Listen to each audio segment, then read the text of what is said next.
we go in the sea, we go wherever the news is at. That's right, you guys. It's Our Bottom Line, the #1 show on YouTube in the morning. The live chat lets you know we're the #1 chat family and we're the #1 co-host. And me, I'm just BOOGOTTINYC. I'm the host of the show. Call me the maestro. It's time to get into you guys. Also, do me a favor. Let me know what time it is, where you're chiming in from, what city, what state. Because guess what? Somebody said Sweden the other day. Found some stuff from Sweden because I forgot about Sweden. We got to go everywhere. Do me that favor. Want to know what time it is, where you're chiming in from, and what you guys think about the stories that we putting in. Please do your boy a favor and let's stay on topic, stay on point. This way we have fantastic conversations in the dialogue for the co-host and you guys.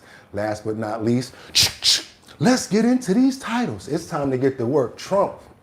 Iran leader responds to Trump with horrifying message.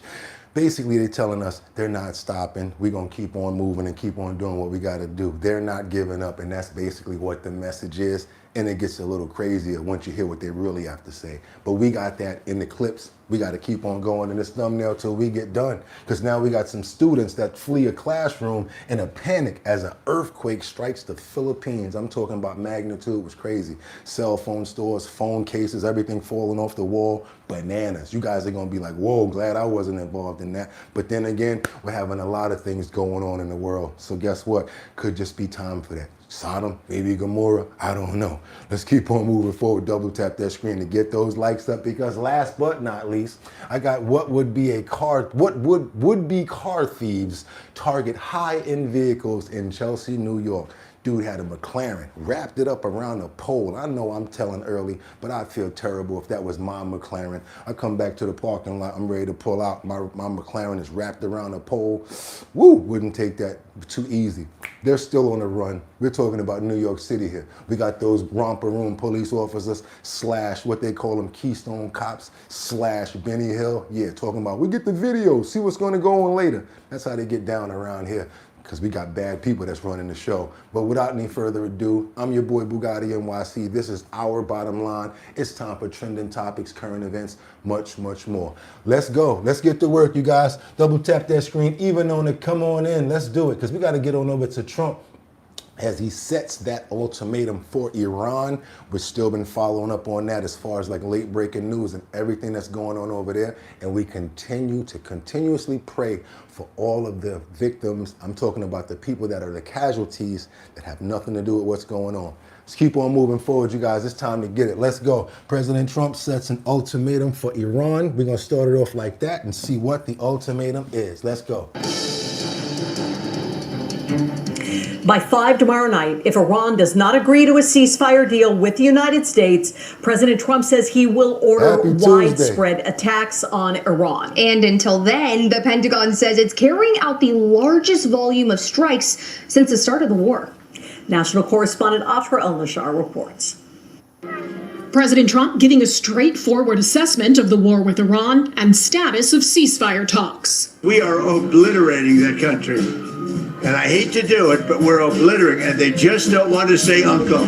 Pakistan mediating delicate negotiations. He said we're obliterating them and they just don't want to say uncle. In the chat, I've seen so many strong responses that I gotta actually say them. I've seen people say, if you got rid of my father, I wouldn't want to stop fighting against you either. Pretty crazy right there, but they have a point. Let's keep on moving forward, you guys. Let's get it. Negotiations between the U.S. and Iran. Thank you very much. So right now we're supposed to have Pakistan, who's trying to negotiate the deal between the United States and Iran right now. And they just don't want to say uncle. Pakistan mediating delicate negotiations between the U.S. and Iran. Thank you very much. President Trump setting a deadline of Tuesday at 8 p.m. Eastern for Iran to agree to a ceasefire and reopen the Strait of Hormuz, a waterway used to transport 20% of the world's oil. Faye, you were right. They said that they were not going to negotiate. I heard you. You're totally right. Bridge in Iran will be decimated by 12 o'clock tomorrow night, where every power plant in Iran will be out of business, burning, exploding, and never to be used again.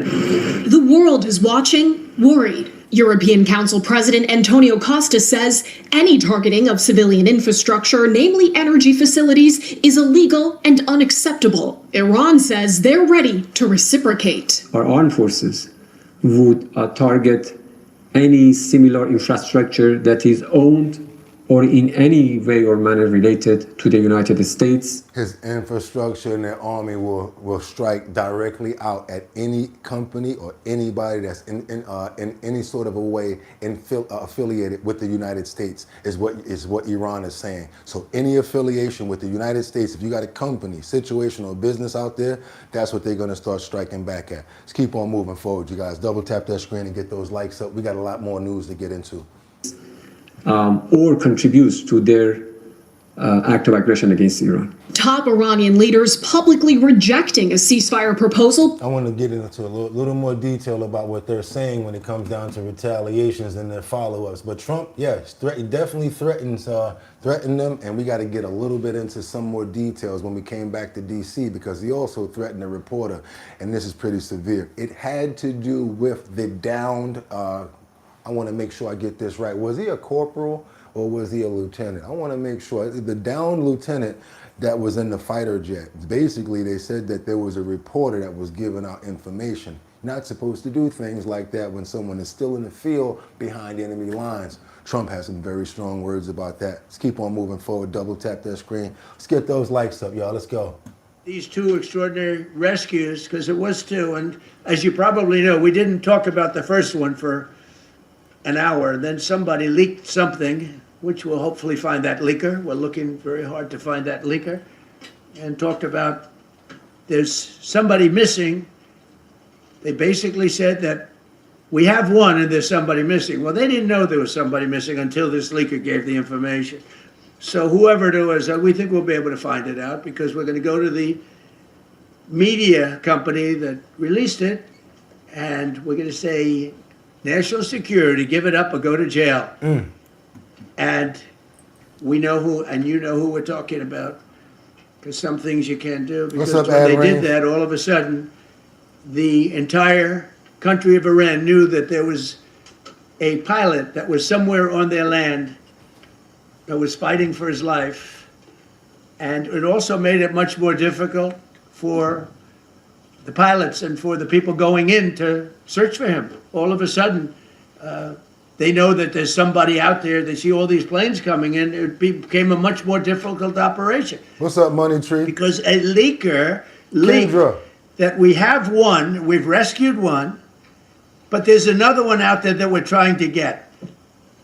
So actually, the country, Iran, put out a major notice, you all saw it, offering a very big award for anybody that captures the pilot. So he's saying that the only way this information came out was because of a leaker. They hadn't told anybody. So now they're looking for that person that probably leaked this information. How you good? How y'all doing over there? What's up, Liberty? How you doing, Tree? I see you out there. So in addition to a hostile, very talented, very good, very evil military, we had millions of people trying to get an award. So when you add that to it, but we have to find that leaker because that's a sick person. Probably didn't realize the extent of how bad it was. I can't imagine. But how did he survive though? How long was he out there? What happened? Like did he pop out? Like what was the case with the downed pilot? And I'm sorry you guys, I got it right now. Trump is going to reveal how the wounded colonel survived 36 hours behind enemy lines, you guys. You saw the movie before. If you didn't see it, you might be interested in going and check it out now. Behind Enemy Lines. Actually a pretty good movie. I saw it myself. Double tap that screen and get those likes up. Want you guys to see how he actually survived out there. Meanwhile, the second crew member, a weapons system officer, highly respected colonel, had landed a significant distance away from the pilot. When you're going at those speeds, even if you go out 2 or 3 seconds later, it's miles and miles away because you're going fast. He was injured quite badly and stranded in an area teeming with terrorists from the Islamic Revolutionary Guard Corps rough group, as well as besieged militia and local authorities. Yeah, he definitely got a story to tell, Angel. He's definitely do. Many, on top of everything else, they told the communities actually within inside of Iran, the people of Iran, they were given a tremendous incentive to find this pilot. Despite the peril, the officer followed his training and climbed into the treacherous mountain terrain and started climbing toward a higher altitude, something they were trained to do in order to evade capture. They want to always go as far away from the site of the shoot down. You want to go as far away because they all head right to that site. You want to be as far away as you can. And he was injured, and he was an amazing, amazing thing.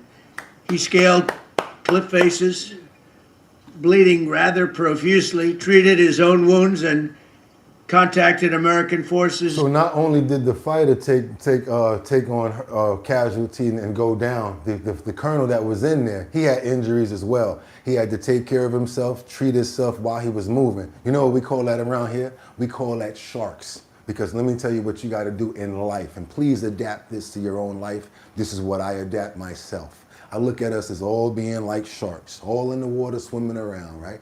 We're all like our own little shark and our own animal, right? You know what normally happens? Sometimes you get one with a wound and he's bleeding out a little bit. And that lets the other sharks know this guy here might be hurt. So now we can gang up on him and we may be able to get a good meal tonight. You know what I mean by that, right? So now what you got to do in this life and in this world, this is what I adapt.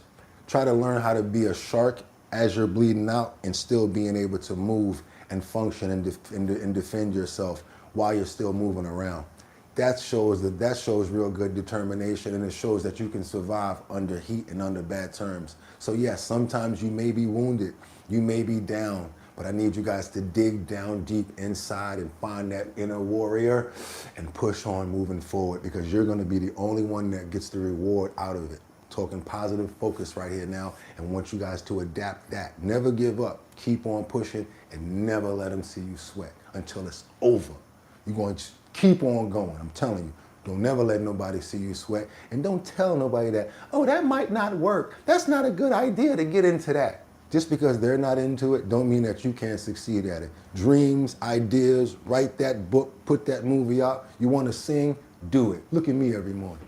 And I can't hit a lick at all, but I'm still got it going on. Keep on moving forward, you guys. Stay inspired and stay moving forward. Let's go. To transmit his location, they have a very sophisticated beeper type apparatus that is on them at all times.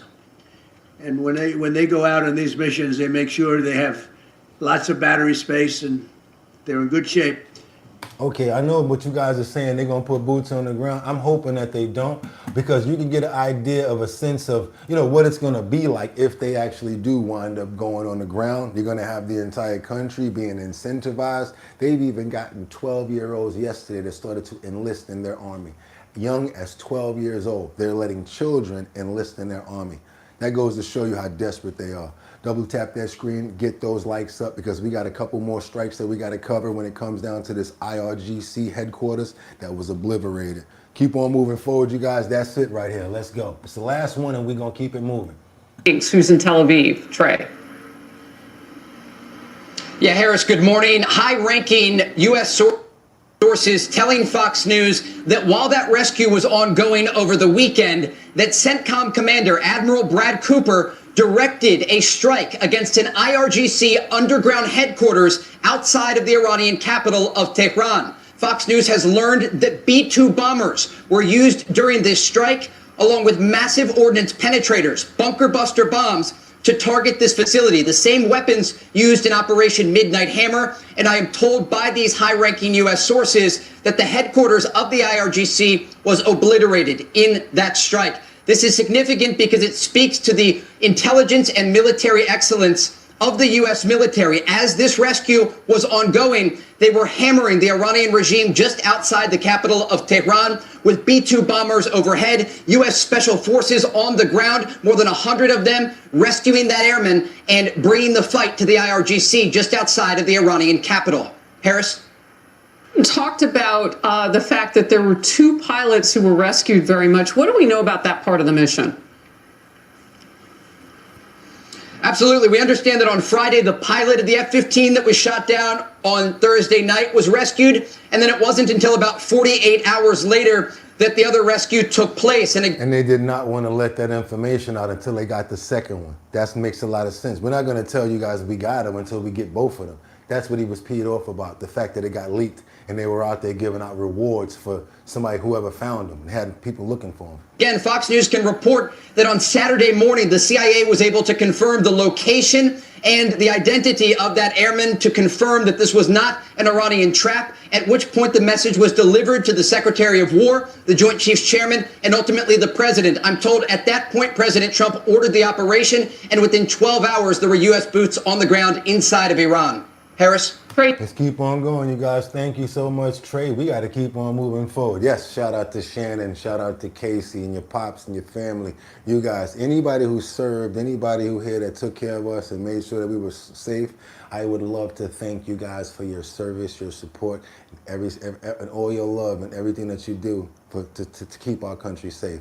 Anybody who was a service member, I see we got people that were here from the Navy, Faye, I saw that. Don't try to get that by us. We appreciate you and we love you. Thank you so much. Thank you so much. Let's keep on moving forward to New York. And if I can make it there, I'll make it bum bum. Anywhere, it's up to you. New York, New York. Because if you can make it here, I'm not telling you no lie. If you can make it here, you can make it anywhere. You might be able to live on the sun. It's so real in New York. What do you mean live on the sun? Yeah, man, it's hard in New York. It's hard out here for a pimp. Especially when you're trying to get that money for the rent in New York. Oh boy, it's no joke. Trust me. And the job market is not doing so well. And even when you get a job in New York, what do you think about making $20 an hour when your rent is about $2,500 for a little small one bed, not even a one bedroom, for a little kitchenette, $2,500, $3,000, and then you got to make 40 times the rent in order to get that. So that cancels you out. Where you gonna live at? Let's keep on moving forward, you guys, because we got a mayor now that they've been asking. Hey, Mayor, was Mom Zombie? Now easy super cat. Now they use a dummy. Yes, you. We have a question. Straight up. What are you gonna do to bring back jobs in the city? Whatever he's telling us, I don't really believe it. You know why? Because you're driving out the rich people who have the businesses by trying to tax them even more. So how are you going to answer a question of how you're going to bring back more jobs when you're kicking out all of the people that create the jobs? The rich people, the businesses. And how you're kicking them out? Because you're adding more taxes and you're making them burn. The same way like they're making a great escape in Los Angeles. You don't want to learn from history and from what happens other places. You're going to keep on getting burned. Same way the governor said, we need some billionaires to come back. That's right. Kathy Hochul Hochul said that a few days ago. Well, hey, if you don't treat people so bad, maybe they'll stay around. Let's keep on moving forward, you guys, and see what Mom Dummy has to say about these jobs that are going on. All right. Hi. I was texting with good. How are you, sir? Doing well. He got this thing where he just think that if he keep on smiling, it's going to work. He's going to get past it and telling you nonsense while he's smiling at you. Don't smile at me and shovel shit in my backyard, buddy. Please don't do that. I was texting with your team because I wanted kind of a real number on this 62% you've been mentioning. They say that it costs $159,179 for a family with children to live in the city. I don't think it takes a rocket scientist to figure out that's a pretty eye-popping number, well above the poverty line. So now that you have that data in hand, two questions. How does this inform what, if anything, you'll do different now that you realize in hard data the scale of the affordability crisis? And you got no support, no money, none of your deals and ideas that you came up with made no fruition. Nothing that you promised has come to pass so far at all. And also, you have a number of partners in government, including the governor, the comptroller, and the speaker, saying that the job situation in the city is really starting to look very, very troubling. Mm-hmm. So looking at this data, looking at the jobs numbers, what are you doing to bring jobs to the city right now? So I'll start with the first question and go to the second. We, as New Yorkers, have long suspected in our bones that this cost of living crisis was affecting far more people than typical indicators would show. And what today's true cost of living report illustrates is that this is something which is affecting the lives of millions. 5 million New Yorkers do not earn enough to match the true cost of living in this city.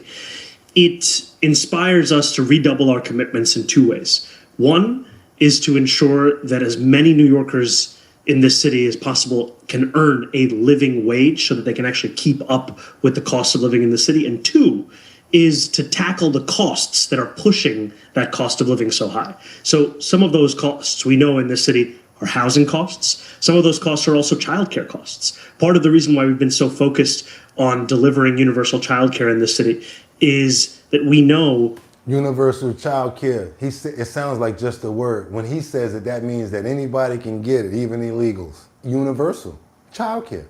That if a family has a child in this city, for them to find childcare, it's considered a good deal to pay $20,000 a year. If you can tackle that cost and you can bring that down to zero, that is a transformative impact on working class New Yorkers' ability to live and to dream of a future in this city. That's why we're so excited about delivering 2,000 seats for 2-year-olds of free childcare this fall, 12,000 seats next year, and a seat for every single 2-year-old by the end of year 4. Now, so not only are you going to have like 30-something kids in classrooms, now you're going to have like 35 or 40 kids in the classrooms. Straight up thunted on. Don't know what the hell he's doing at all. To your second question, we are looking to continue to grow not just jobs, but also industry in this city, and to ensure that that growth reaches. How you grow an industry when you're kicking out the people that make the business go by trying to tax them more money? Don't double talk us. You've been lying since you tried to get elected. Every single New Yorker. Now I say reaches because what we've seen in this city is an economy that has grown, and we celebrate that growth all amidst working class New Yorkers being pushed out of this city. This report also reveals that working class New Yorkers are 4 times as likely to leave as wealthy New Yorkers when it comes to the state of affairs across. Now let's break that down, because the people that ain't got no dough, they can't afford to still stay here, so they got no choice to leave. And then when it comes down to the wealthy New Yorkers, you just put a tax on us, Fantaran. What are we supposed to do? We going down to Miami where they ain't even doing this at. Or we going to do what Mark Zuckerberg did in Los Angeles, and we going to go somewhere else where they want our money at. And that's how it happens. And then a couple of months down the line, you're wondering, why are we losing this? And why are people leaving? And then what you try to do, raise the prices on everything that the working man got to deal with. Straight up Fantaran.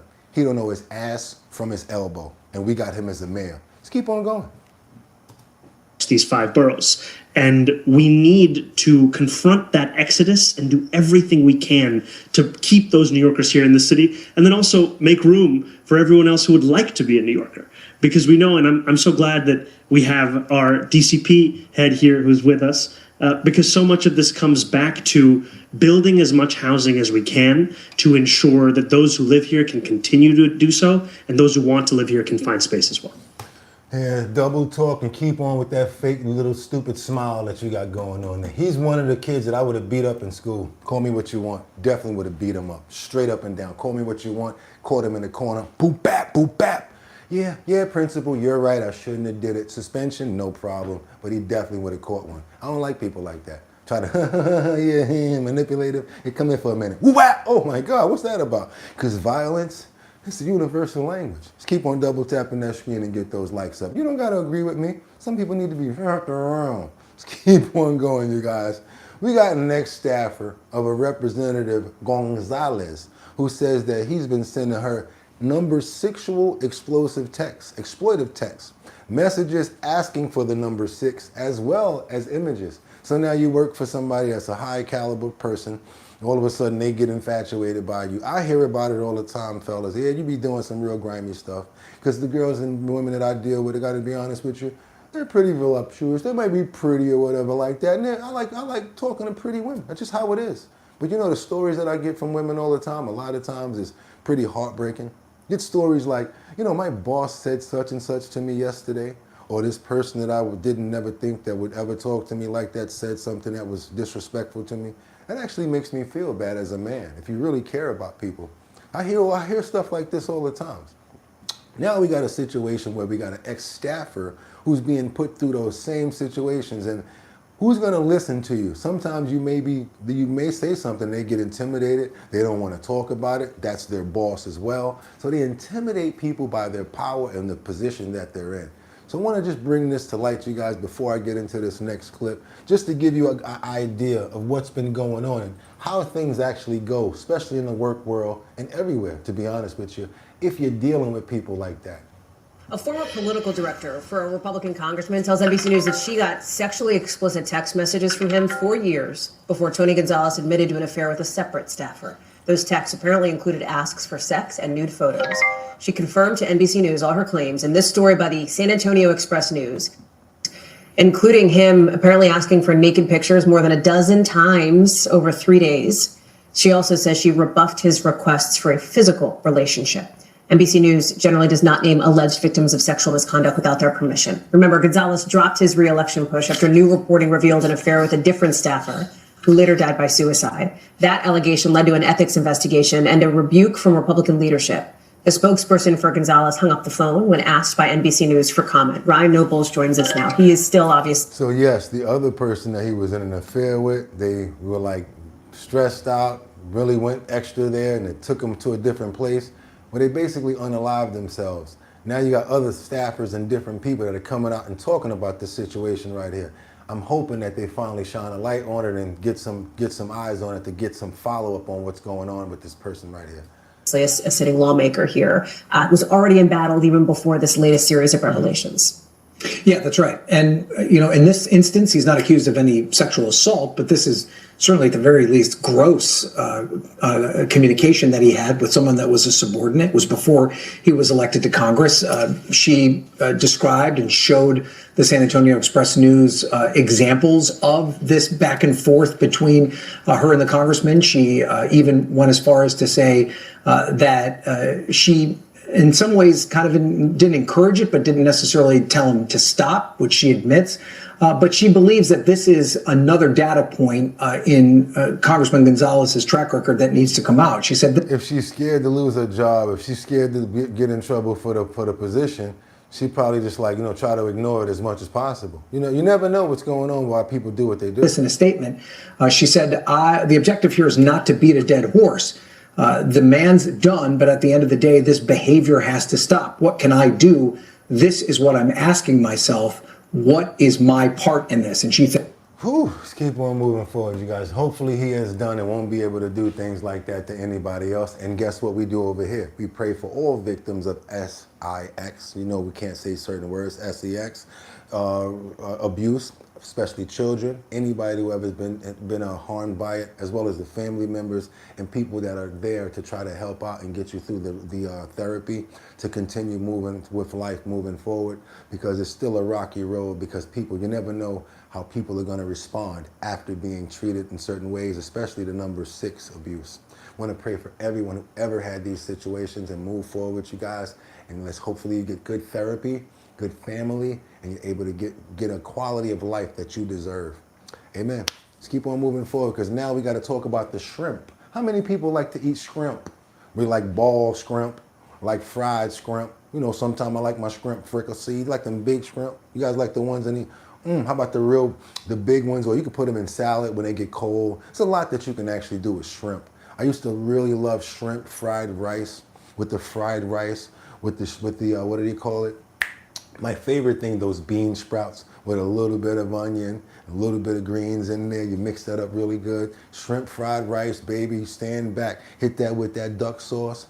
Break that package up with a little bit of that other soy sauce and go to town on a whole pint of shrimp fried rice. I used to love it. I used to tear it up. Not so much anymore. Guess what, you guys? I got to let you know. When it comes down to the shrimping business, yes, like Bubba Gump shrimp, just want to let you know they've been hit with skyrocketing diesel costs, and many are considering quitting the shrimping business. There used to be 25,000 people out there shrimping and bringing back shrimp. Now there's 2,500. You have to be out there you have to make at least he said about 80 pounds an hour in order for the ends to justify the means. So yeah, you guys, it's getting real with the shrimp, and now we only got a certain amount of people out there that's going to get them. You guys, that's going to make the price go up, and then you never know. Might really get to a point where they become a delicacy where they really get expensive. Because now prices are impacting the seafood industry right here at our home. Shrimpers WDSU spoke with today say they're considering leaving the industry as the cost of all of this becomes higher than what they can actually charge for their product. WDSU reporter Anam Siddiqui is live from the Westwego shrimp market with the long-term impact to our economy. Anam? Yeah, these high costs come as so many families are looking for some good seafood ahead of Good Friday and the Easter weekend, but also with shrimp season starting next month. Catch as much as you can, as quick as you can. And it's going to be so vitally important this year with their fuel prices. High diesel costs devastating the Louisiana shrimp industry. So you got to catch at least 60 pounds an hour just to keep going. It's shrimp. That makes no sense, man. Like, come on. I thought the gas prices was going down. Thought it wasn't that bad. What's going on out here, y'all? Come on. See, because the people on the land really tell you what's going on. Shrimpers like George who question just how much longer he can stay afloat. And that's right, Sam. It is hard to compete with the artificial shrimps that they make now for cheap. They're farming them, just like that's the tilapia. Don't eat that tilapia crap. It's crap-tilapia. Don't eat tilapia. Trust me. Many have tied up for good. So in 1986, we had 25,000 of us. Now we're down to 2,500. Fuel costs continue to skyrocket as the war in Iran escalates with direct attack on refineries. Economists say the direct impact to shrimpers can result in Louisiana losing major revenue. These industries that are impacted by the diesel usage for transportation costs can be impacted because a lot of Louisiana industry is either tourism or is some form of agriculture. George says the cost of diesel outweighs his profit. And I do want to be part of Make America Great Again, but I can't do it tied up to the dock. $5 a gallon, I can't go. With no relief in sight, George says he's bracing for fewer boats on the water and higher costs to consumers. Fuel subsidy or shrimp subsidy, one of the two, if they want to keep us going. Sad situation right there. This is the same way, and it's how all different industries are starting to suffer. We see it happen right now. I don't eat shrimp, but the people that do, I feel sorry for you guys. Some people are saying roaches of the sea, but guess what? Somebody likes it. Yes, like everything else, brother. It seems crazy. Like everything is so we also common to is coming to an end. You guys better appreciate those last bites of shrimp that you're getting. Maybe want to go over to Bubba Dub and get a shrimp sandwich, some shrimp scampi. Yeah, you guys, shrimp it out if you like shrimp. Let's keep on moving forward. You guys double tap that screen to get those likes up. Where we at right now? Let's go. Somebody said I paid $6.50 a gallon for diesel last night. Look at that. How you gonna survive when you're paying $6.50 for gas diesel last night? And that's the sweet RV Adventures. So you know Adventures know what's going on because they got the RV and they gotta use that diesel. I know. Let's get those likes up, you guys, to get people out here to understand that we got a lot of informative information that they really need to get. That's why I always tell you guys to subscribe. I don't tell you to like it for no reason, because if more than 10 or 20 people start liking the video, YouTube sends up a signal. It puts the header up. More people get a chance to see it and they come over to our show and they get a lot of information. I didn't know that we were going to turn into such an informative platform. Proud to be you guys' host for this, though. I really appreciate it. Let's keep on moving forward over here to New York. We got a 5-year-old boy. And I'm going to tell you guys right here, the Lord when it comes down to having God on your side, sometimes he just steps in and he just does things that you don't even understand how it happened. That's right, you guys. We got a 5-year-old boy. I'm talking about a baby. That's right. And if it wasn't for the man upstairs, he probably wouldn't be here today. This baby fell from the 5th floor, 5 years old, and fell out a 3rd floor window of an apartment in the Bronx. Be careful, you guys. Serious situation right here. Watch your babies. Watch those gates on the windows if they're secure, because that's very important. Some terrifying moments in the Bronx where a boy plunged 4 stories after falling out of a window of an apartment building in the Morrisania section. A witness tells us they heard the boy hit the ground. He ran outside and then stayed with the child until help arrived. Thankfully, that little boy is expected to be okay.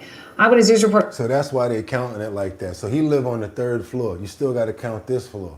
All right? So you got 1, 2, 3. That's 4 stories right there because there's no apartments down here. Maybe they don't even count that. So now you got the 4 stories. There's only 5 stories in this building. That was God right there. Did this. Yeah. That's what we're going to call it. Miracles of miracles. Darla Mize is live in Morrisania with the very latest. Darla. Yep, the lobby. Well, as that 5-year-old child fell out of the window just beyond the little brush, the twig tree that you see right there. The good news is, if you look at the corner, that is a fire station, so help was nearby. But who was not nearby was the child's parents. Neighbors say that the NYPD, once they attended to the child on the sidewalk, that they started going upstairs into the building looking for the parents to let them know what had happened. Something just dropped, boom, and I hear people was talking, and then I roll my window up and see a little kid naked and on the floor. So he was naked and on the floor, outside the window. So he ain't had no clothes on, he wasn't padded up. That was, whew. This video shows a person kneeling on the sidewalk, a 5-year-old boy out of view on the other side of the patrol car. The fire department, they was wrapping her on the, I think, the neck? He was bleeding around her neck, I think, the head. He was bleeding, yeah. Monday morning, just before bleeding from the, I don't even want to say it. 11 on East 167th Street and Washington Avenue, police say a child climbed out of the window, falling 4 stories down to the ground, unbeknownst to the parents. Yo vengo bajando.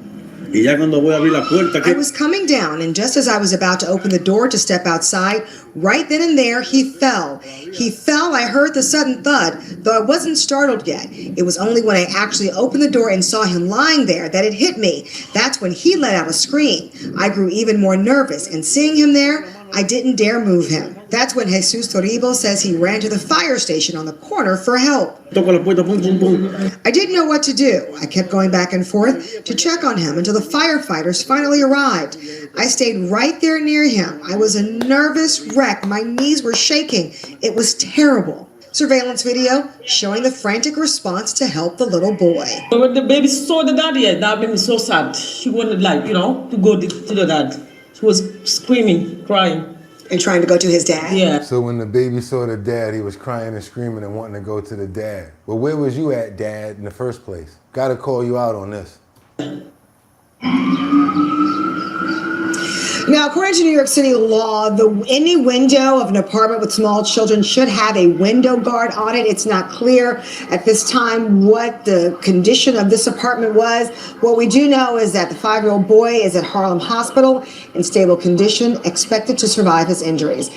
Reporting live in the Morrisania section of the Bronx, Darla Miles, Channel 7 Eyewitness News. So they need an ACS case immediately. That's right. We need to look into the parents. We need to look into what they was doing and what the hell they was thinking about. I'm going to need you guys to go ahead and double tap that screen and get those likes up. Let these people know that we're #1 over here. We do not play around when it comes down to kids, reporting what we got to report. And what else do we always make sure that we do?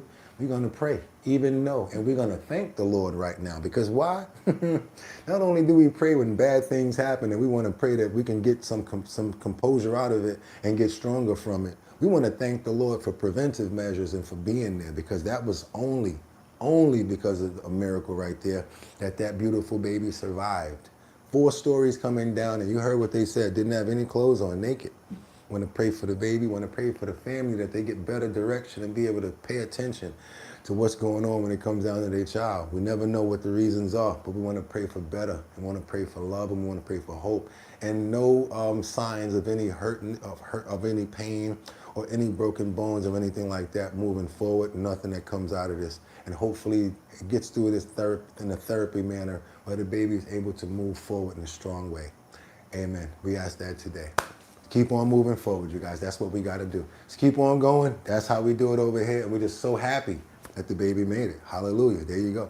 Just keep on going, you guys. We got 2 relatives of a slain Iranian, a Revolutionary Guard. You know who I'm talking about. General Qasem Soleimani, who was living in Los Angeles. They were taken into custody by federal agents. Ice, ice, baby. Doom, doom, doom, doom, doom, doom.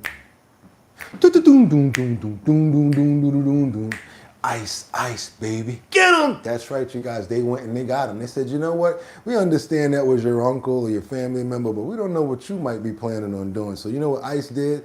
They went and got him. They're going to send him up out the country, you guys. Let's go. They don't want no parts of him. I guess they was living in Los Angeles. So due to the fact that they were family members of the enemy, they want to deport him. Let's go.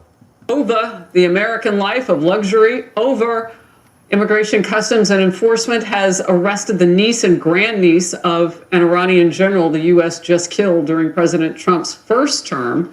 ICE busted them shortly after the Secretary of State Marco Rubio revoked their green cards. The pair had posted praise for Iran's regime and celebrations of attacks on the U.S. At the same time, they were living a very high lifestyle in L.A. So they were celebrating what was going on and not thinking that nobody was paying attention to what they was putting up. Good, smart moves, girls. Real smart moves. Senior foreign policy correspondent Jillian Turner has more from the State Department. Jillian. Thank you so much, Ramika. Thank you so much, Kendra, for paying attention and noticing that. Thank you so much. I appreciate you too and respect you. Thank you. Good morning to you, Harris. These relatives of Qasem Soleimani did more than just praise Iran's regime and enemy of the United States on social media. These women publicly supported the IRGC, that's Iran's military, that's designated a foreign terrorist organization here in the United States. The Trump administration says that amounts to material support in this case. So take a look at these women. The niece and the grandniece of Qasem Soleimani, they are in ICE custody now, pending removal from the U.S. The Secretary of State says the move came after he terminated their legal status in the country last week, posting on X. Until recently, Hamideh Soleimani, Afshar, and... See, look, only in the hood 2243 says they couldn't keep their mouth shut. Look, what partying and carrying on. They was partying and carrying on exactly a coffee house, but there's no problem with doing that. They was out there championing what was going on when it came down to the WAR, and that's not cool. We just gave you paperwork that you can come here and be legal here, and you want to do that? You going against us? Plus, we had to get your grant. Oh, no, you got to go. Let's do it. Let's go. Her daughter were green card holders living lavishly in the U.S. She celebrated attacks on America. Recently, Hamideh Soleimani, Afshar, and her daughter were green card holders living lavishly in the U.S. She celebrated attacks on Americans and referred to our country as the, quote, Great Satan. President Trump often touts the operation he had authorized in his first term to take out Qasem Soleimani, a notorious killer responsible for the deaths of tens of thousands of people. He counts it among his greatest counterterrorism achievements to this very day. Take a listen to the president a moment ago. We killed Soleimani. Without Soleimani, if they had Soleimani, it would be a whole different thing. Maybe. We'd still be winning, but it would have been harder. Because we are obliterating that country. Well, Soleimani's niece entered the U.S. on a tourist visa in 2015, eventually secured asylum, then obtained a green card. Despite frequent trips home back to Iran, she sought relentlessly during her time here to become an influencer on social media. Her daughter came to the U.S. that same year on a student visa and essentially never left. She, too, spent much of her time promoting herself and her American lifestyle on social media platforms. Harris, the hypocrisy here. You can't have your cake and eat it too, girl. 'Cause ideas of two country loves ain't true, girl. You say you wanted something new, girl. But when you came here, you should have choose better, girl. That's it. Can't have your cake and eat it too. One of my favorite groups. You guys know what I'm talking about. Nice and smooth. Hip-hop junkies. Also, they make it funky. Let's keep on moving forward because see ya. Hope you had a good time. Bye now. Hope you had a good morning to ya. Hope we never see you again. Kick rocks. There you go, you guys. Let's go double tap that screen and get those likes up. That's what happens when you try to have your cake and eat it too. Be careful about that, you guys. You don't want to wind up in the same sort of situations. Bye now. Let's go, you guys. Let's get this going. We got to get on over to Cuba. To what I think besides, let me say this nice and clear. Besides what we have selected for the health and wellness selection today, this to me is one of the most important stories that we're going to be showing. This one right here is Cuba. It begins the prisoner release after pardon that's going on with over 2,000 inmates that were released. That's one of them, and then we got one more to get to that I really think is going to be probably the most important video that we have today. I'll let you guys know that as well. Seems as if since Cuba is going ahead and trying to they don't have the leadership that they have, infrastructure's breaking down, they're letting out prisoners. You guys, check this out. Now, Cuba has released some 2,000 people from prison in what it called a humanitarian gesture ahead of Holy Week. Families met them with joy outside, but human rights groups were quick to point out that none of them were among the more than 1,200 people they've registered as being locked up for political reasons. The government denies holding political prisoners. We can hear more now from Ed Augustin, our correspondent in Havana. The prisoner release only started a few hours ago. The first impressions we get is that these are, it's ugly language, but common criminals, you know, people that have been put in jail for fraud, for robbery, not for political crimes. So it will take a few days to go through the names and get an idea. But so far, there have been no kind of big name or what's sometimes called brand name dissidents that have come out. There's a lot of speculation as to why they're coming out right now. What we know is that the United States and Cuba are locked in negotiations. The United States has let barely any petrol in the country for almost 3 months. Right? It seems to me like they're trying to be slick. They're letting them out before it's time to do negotiations. So when it's time, they're not going to have nobody to let out. Y'all think y'all slick. How about this? As long as y'all don't try to send them over here, do what you do. Y'all deal with them over there. I'm just being 100 with you. As long as they don't try to, no, it ain't. Don't even try that. The Florida boat's about to be flooded. No, they probably thinking that because they've been for a while. But when they get outside and they say, hey, we're going to try to go to America, them other people going to be looking at them like, oh, you ain't hear what was going on? Don't even try to get on across that border. Biden's gone. Trump's in now. And Holman and them are not playing. Homeland Security and ICE, go ahead and try. They ain't good over that border. Forget about it. Better go try to get inside of a box and do it by the UPS way. That's the only best way that they got. Put a hole in the box with a straw. Double tap that screen and get those likes up, you guys. We got to keep on moving forward. Let's go. We going over to San Antonio, Texas. That's right. Where we got 14 that have been charged in a brutal kidnapping and torture of their own classmate. Makes you think what are children's and what are young adults' minds are like now. We've been seeing all sorts of congregations going on. We've been seeing people break in. We've been seeing them do a lot of theft. And we've been seeing a lot of pow going on with the youth now, right? Check this out. We got 14 that have been charged with a kidnapping and of one of their classmates. I want you guys to see this right here. I don't know how this happened, but one of their classmates. The Travis County Sheriff's Office is investigating a disturbing case in which Del Valley High School student says he was kidnapped, beaten, and tortured by 4 of his classmates. CBS Austin Farrah Walton joins us live in the studio tonight after speaking with someone who knows one of the suspects. Farrah, the student you spoke with, pretty shaken up here. Yeah, well, he was. This Del Valley High School student says he was shocked when he learned of these allegations. Now, investigators say 3 of the suspects admitted to planning and carrying out this attack.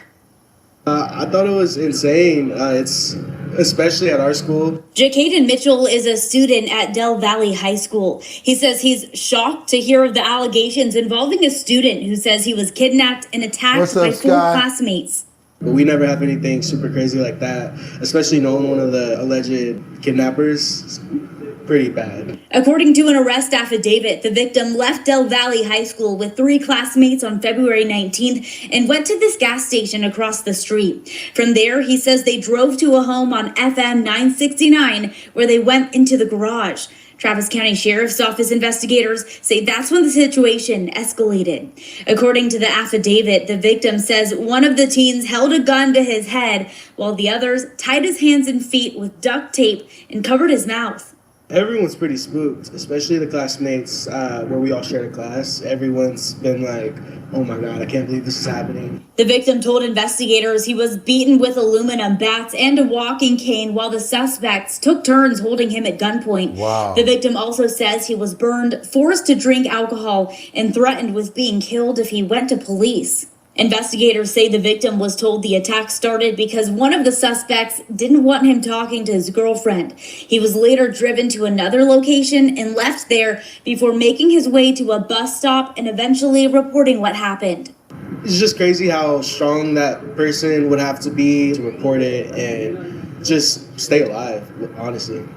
The 4 suspects, 17-year-olds Jose Rojas Alvarado, Oscar Armando Santiago Martinez, Angel Lemus Perez, and Carlos Roberto Oliva Valera, are facing a charge of aggravated kidnapping with a deadly weapon, a first-degree felony. Just make sure you stay extra safe because this is something crazy to happen.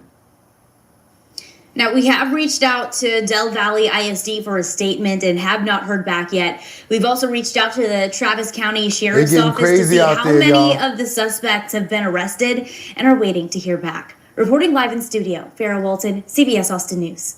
No, what do you mean it's not safe in school anymore? It hasn't been safe for a long time for them students, especially the ones that got to worry about the pow-powing going on. You know, when they do stuff like that, right? I want to pray for this child, this youth, this member, this family member, this brother, this sister. I mean, this brother and this person that got kidnapped like that. Can't say the whole word, but you guys know what I'm saying. I want to pray for him. Hopefully he can get through this and be stronger and be able to deal with life and be able to get through and move forward and put this behind him. People have to understand a lot of times these turn into like psycho events, could hurt the guy from the kid for a long time moving forward, could really hurt his developmental. So yes, we definitely want to pray for him and hopefully he gets through this and be able to have a great and fruitful life after this terrible tragedy. We ask that today. Amen. Let's keep on moving forward, you guys, because we got a thunder we got to talk about real quick. You know how we do it. We try to get on some type of coverage when it comes down to Prince Andrew, London, and this crazy situation right here. We got how much lower can Royal Expert reacts to Prince Andrew. They got a sighting, finally. Haven't seen Fergie in a little while. They said she's trying to get a book deal. We got a little sighting on Andrew as he's been moving around. Once he got kicked out of the Royal Lodge, they put him in another space where he was complaining about the drapes. Let's see what's going on and what the gaggle is about the former Prince Andrew, now known as Andrew Mountbatten Windsor. And here's a man who knows a thing or two about the old country. What a lovely way to be joined on a bank holiday Monday. Dickie Arbiter, former press secretary to the Queen and former royal journalist. Good morning, sir. Good morning, young man. How are you? I'm good. I love that room. I've always loved the red. The old man always told me one study or dining room should be deep red, very classy. Have you been eating lots of chocolate, Dickie Arbiter? No, I haven't. And as far as the red is concerned, it's regal red. It is very regal red. Why haven't you been eating chocolate then? Because you look rather svelte like. You want to sort of... No. I'm not eating chocolate. No. You look like you have been eating an Easter egg. Wow. I don't know what I've done wrong, Arbiter. Anyway, right, listen, yesterday, as ever, the big Easter sort of walk of the royals at Sandringham, and the press got the picture they wanted as the Duke and Duchess of the Prince and Princess of Wales, I should say, were doing their thing, and the kids were looking wonderful. A scowling Andrew Mountbatten Windsor, looking a world away from royal life, walking his dogs in wasteland. I mean, where does he go for it? He can't even go for a walk now, Dickie, can he? He can't go for a walk, and at the end of the day, look, the man is right down the bottom, and he's being harassed. I mean, to a point, this is an intrusion. I don't even see the story there. He is exiled to Sandringham. He's allowed to walk his dogs. Photographers, back off. Is what I say, because how much they saying, like, I'm telling you, Andrew, he gonna flip this. He gonna flip in a minute. He can't even walk his dogs now. They done took his name, they took his rank, kicked him out of the Royal Lodge, took all his money from him. Now they got him living in a small place, and he's got to walk his own dogs now. So now that he's walking his dogs, people are running up on him. What's gonna, like, how low can you go, Andrew? How low can you go? Low can he get? I was going to ask you about that. Is there newspapers, I'm sure, are all waiting for a picture, which of course will reverberate around the world. They're waiting for news. They're obviously there. Is there anything that his brother could do to stop that happening? Sandringham's a private. Is it private? Is it public? I don't know what the facts are there, Dickie. It is okay, we got enough on Andrew right there. See what's happening with him. We got to keep on moving forward because this is another very important story. You see that we got the header out right now where we got Trump at the helm holding on to one of those oil cans right now, right? We've got oil coming in from Venezuela. They should be making a pretty good penny. Billions is what's being reported. Now, what's going to happen with this Straits of Hormuz situation? Will they get into control of that? Will the other countries start to take over the control of the oil when it comes down through there? We don't know, but we're going to get on over to Venezuela because what has changed in Venezuela since Trump's ousted Maduro? What? You guys tell me, you know what's changed? They're going to let us know right now what the sentiment is, what people are feeling like, and what they plan to do. This video, very informative. I'm going to play the whole thing just to let you guys know. I got so much information out of it. Just felt that you guys would really want to know what's going on here.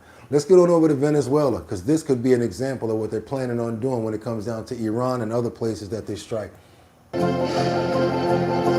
We want peace, liberty, and justice for the great people of Venezuela. We can't take a chance that somebody else takes over Venezuela that doesn't have the good of the Venezuelan people in mind. We're going to stay until such time as we're going to run it, essentially, until such time as a proper transition can take. That was President Trump on the day U.S. military forces captured the former Venezuelan leader Nicolas Maduro 3 months ago. Maduro had been in power since 2013 and at the time was serving his third term despite widely held doubts about the validity of the most recent election. I want the people that are fighting and saying that Maduro should still be president. I think that people that have something to say about Venezuela when they're in support of Maduro, I really want you guys to pay attention to the people here. They're going to speak about Maduro, what it was like being under his reign, and what the country is like now. This is the best information that you can get from people on the land and on the ground. Let's take away what we're thinking in our own heads, and let's listen to see what real people are saying in Venezuela. He and his wife have both pleaded not guilty to drug-related charges. They're being held separately at a federal detention center in Brooklyn, New York. No trial date has been set. Maduro's vice president, Delcy Rodriguez, has taken over as Venezuela's acting leader. President Trump said last month she was, quote, doing a great job. And on Wednesday, he said the U.S. and Venezuela were working incredibly well together. CBS News national correspondent Lilia Luciano joins us now. You are in Venezuela 2 months after Maduro's removal, and you've been covering this very closely. What did you see? What has changed? Lindsay, I think January 3rd, when you're in Venezuela, is talked about to the degree that we would talk about, big milestones or big holidays in the U.S., depending on who you ask. For some, the people who support Maduro, is a tragedy. For others, the opposition people, it's a big celebration. It's a big day. There was a before and after. Immediately after January 3rd, there was a tripling of the repression. People were truly afraid of the figures of the regime. You had the paramilitary groups that were taking people's cell phones. There was a lot of fear, but that has since calmed down greatly. Right now, what I saw a month ago when I was in Venezuela walking around Caracas is a place that's still struggling with incredible inflation. Their systems are still collapsed. I mean, you're not yet seeing the money that is coming in from that oil sector, from those U.S. investments, the billions of dollars. You're not seeing it in people's everyday lives, but there is this sense, as I mentioned when I was there, of just optimism, of trust, or at least of patience from all sides. The Chavistas, the people who support Maduro, kept telling me, look, we think that he might still come back. He could be tried and declared innocent in the United States and come back to rule. The people of the opposition are saying we understand that it couldn't be day to night. Suddenly the opposition is going to rise to power. As you mentioned, that election was not just challenged. All of the international observers, I was there covering that election, and I remember the international observers running away from the hotel before giving the results, recognizing not just irregularities, but really that that it was the opposition who won. Later on, they showed the evidence. Most of the global community recognized that Maduro lost that election. Let's play some of your reporting from 2024. This is going to be from 2024 when she's reporting that Maduro took the election, did not win it the way that whoever's on this side saying, oh, you guys are wrong or whatever. When you lose an election, you're supposed to keep it moving. You're supposed to kick a rock for a block, not try to oppress the other person and lock them up or say, oh, they can't run. When you do something like that, that means that you're scared that they might win. And she did. Keep on moving forward. I want you guys to see this reporting from back then. Let's go. Opposition leader Maria Corina Machado was banned by the government from running for president earlier this year, and she says it was her proxy, presidential candidate Edmundo Gonzalez, who, according to their latest tallies, was ahead by 40 points. How do you describe these results that were announced? It's a grotesque violation of the popular will, and everybody knows it. So it's been very dissonant for the people who support the opposition, for those 70% of Venezuelans who voted and elected Edmundo González Urrutia, to see that day happen, that Maduro is no longer in power, that he's in prison, but that his number two is still running the country.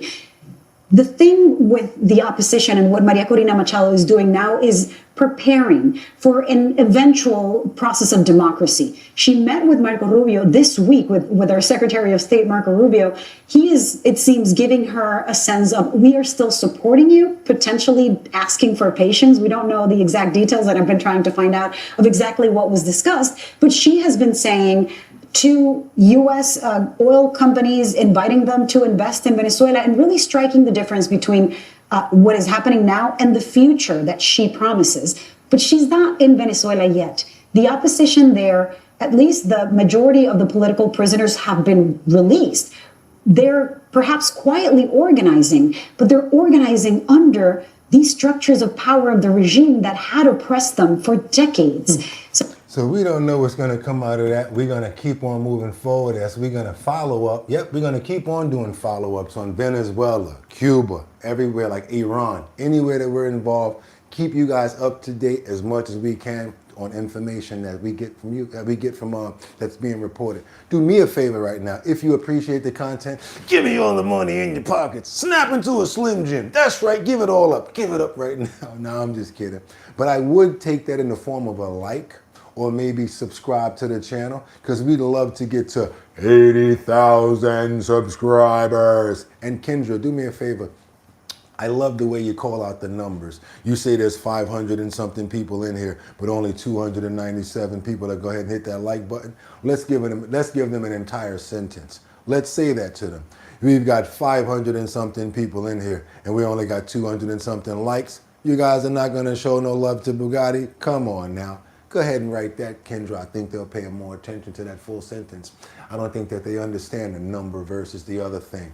Let's put a little bit of fat on their brains. And everybody else, do what Kendra's saying. Show some love if you support the show. She's trying to let you guys know. Got all these people in here watching the show. Could you go ahead and please hit that like button, subscribe to the channel. This way you know when we're on. And the notification bell, that's that bell right there. It lets you know when we're on. And guess what, you guys? Discord is getting real thick. It's getting real big. So I plan to make some exclusive videos only for Discord. You're going to want to join our Discord, trust me, because we're about to have exclusive interviews and stuff going on just on Discord. Better be a part of it. Let's go. Keep on moving forward, you guys. We got to get back over to New York. Not going to do the whole song. We got a lot more to cover. Would-be car thieves are targeting luxury cars in Hell's Kitchen. Sad situation right here. I told you guys about that. Imagine coming back to the parking lot where you pay for your car to be parked because you're hoping that it's safe.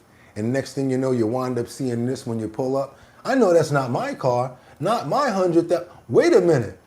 And tonight, the hunt for some would-be auto thieves in Manhattan with a taste for luxury cars were foiled in their attempt to steal them from a Midtown garage. One thief didn't get far this morning. A McLaren sports car turned out to be hotter wheels than the thief could handle, crashing it into a pole. A number of other cars were damaged in the attempted heist on West 43rd Street. The McLaren's owner, who did not want to be identified. They tried to drive through the gate. You see that? They tried to drive through the gate. They got the gate opened up while the car like pushed through the gate right there. You're talking about insurance claims galore. A lot of full coverage claims gonna be made over here. Said he was shocked to find his car smashed. I've seen a few cars like this in New York, but I couldn't believe it was my car at first. So I had to double check and check the license plate in the back, and then when I did see it was my car. Police say the would-be thieves got away in a luxury car of their own, and they are still on the loose. And I call them stupid thieves. Like, that's the last thing y'all want to get caught in. You're a sitting duck riding around in a stolen car, especially if you got this tint of skin on you, because you know the first thing you're going to hear is, whoop, whoop, what you doing in that expensive car? Then they're going to run the plate. After they run the plate and find out it ain't yours, next thing you're going to get is them free silver bracelets. Then you're going to be riding around like this. Damn, why did I decide to steal that car? Yeah, stupid move. Watch your head. Don't do it. It ain't worth it. especially in New York. They do not play when it comes down to catching you for stolen cars, and when it comes down to them GUNs, you're gonna get a ullet for every ullet that's in that joint. Watch your head. Y'all know what I'm talking about. Double tap that screen. Let's get those likes up, because now we're going over to Philadelphia. Oh my God, he must have been in there strong like Rocky when he did that rollover. And you better be real careful when you do a rollover and an overhead overpass. God must have been with this guy right here, because he was driving down I-95. I guess he had some sort of wiggle situation, went over the medium, slid all the way on the other side, and God was with him. Come on over to Philly, y'all. Be careful out there when you guys are driving, and always have your eyes paying attention. If you're driving out there, be cautious for yourself as well as everybody around you. Pay attention, because you never know when something like this could happen. It's driving, you guys. We're talking about motion, we're talking about big vehicles, and we're talking about speed. Check this out, what happened in Philadelphia. Check it. Now to shocking surveillance video that captured a violent rollover crash on I-95 in Philadelphia. The car went flying over a median and into oncoming traffic on Saturday in Fishtown. And now we're hearing from a witness, still amazed no one was injured. Action News reporter Cheyenne Corin has the story. And that crash actually happened right up there on that overpass bridge that's right behind me. I mean, that video is just wild. And it's even more shocking that no one was seriously injured. I mean, when you see something like that, it's hard to not think the worst. But this incident, the best case scenario happened.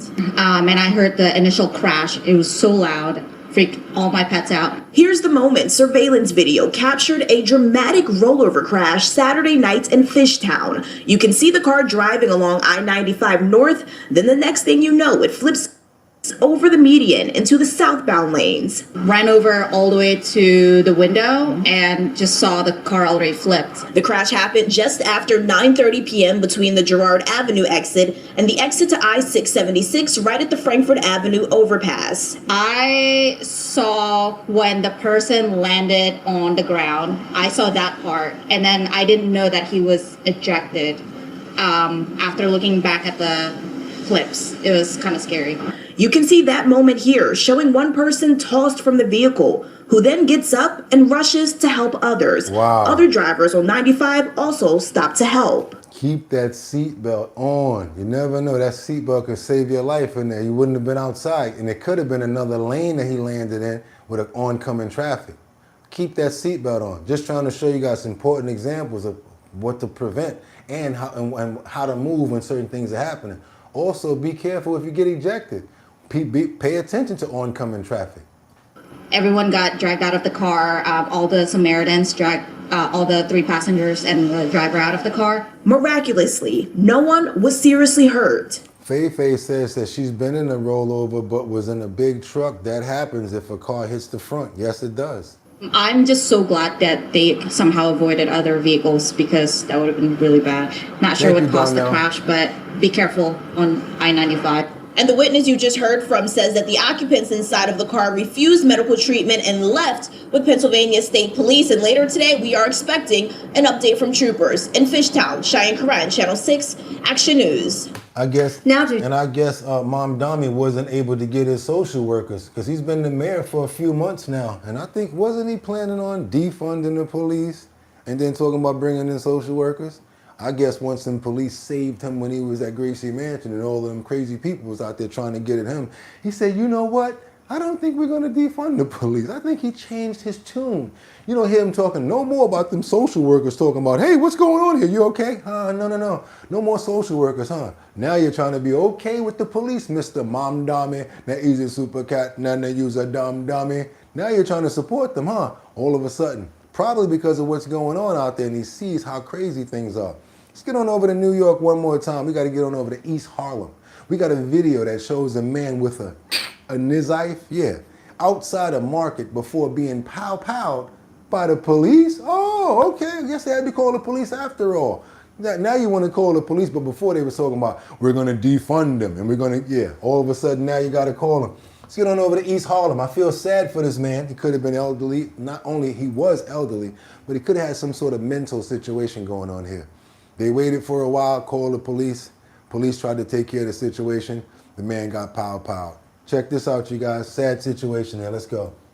A chaotic scene overnight in East Harlem where police shot a man who showed up outside a grocery store with a large knife. Yeah, you see it here. Cops say they told him to drop the knife, but then when he refused, he allegedly went after the officers, so that's when they opened fire. This morning, we're hearing from neighbors in the area, and they say this isn't shocking to them, not one bit. Eyewitness News reporter Phil Tate joins us live at the scene this morning. Phil? It ain't shocking to me. I'm used to it at this point. I live in New York. Yeah, Danny, Sandra, Pedro, good morning. It's back to business for this East Harlem marketplace, but that wasn't the scene even just a couple of hours ago. Around 1:15 this morning, cops say that a 53-year-old man had gotten into an argument with someone else. It would be surveillance video that would show what happened after. Well, investigators were on scene for hours, just feet away from the store's front doors. We would see markers down, and surveillance video would capture the man on video as cops say that man returned to the store after being removed. For over 2 minutes, he could be seen through the glass doors wielding a large kitchen knife. Employees at the store had locked the door so that man couldn't get back inside, but cops were called here, and within minutes, they told us what happened in those moments to follow. The moment they got out of the police vehicle, they were immediately confronted by the subject who had a knife in his hand that was extended out towards the officers. The officers gave multiple verbal commands to drop the knife and attempted to create physical distance between himself and the subject. But the subject quickly advanced towards the officers with the knife extended out. The subject failed to comply with these verbal commands and got within close proximity of the officers. Yeah, Lisa, definitely. And I agree with them, but guess what? I think in this one, they could have used the taser. You didn't have to get out the car with that ready. You could have had the taser ready as soon as you got out. As soon as he tried to make a move, bang, get him with the taser. He was an elderly man, like he was probably in his late 50s or late 60s or something, early 60s.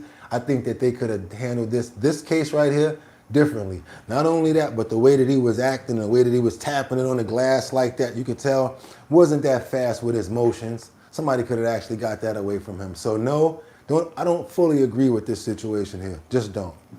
The knife extended out when one of the officers discharged the firearm. It's sad to say that it's a norm. It happens every other hour. And we're told that 53-year-old underwent surgery. He's in critical but stable condition at a local hospital. And on your screen is what police describe as that 13-inch kitchen knife that the man was waving outside of the store. Yeah, that man wasn't going to be able to do jack. He just standing there. He looked like he couldn't even, like he had almost Parkinson's out there doing it like this. Somebody could have literally ran up behind him and snatched that joint from him if they really wanted to.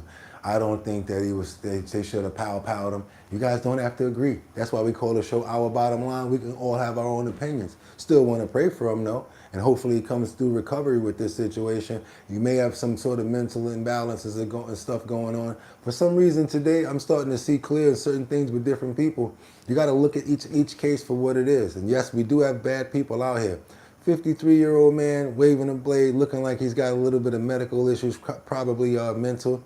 I do think that it could have been handled with a taser. Let's keep on moving forward, and we're going to pray for the police officer that had to do it. Never know what he's going through, as well as the man. Hopefully he gets a full recovery and never does nothing this stupid again. Let's pray. Amen. Let's get on over to Detroit. That's right, you guys. We go everywhere. We got a struggling bakery that gets help from an influencer.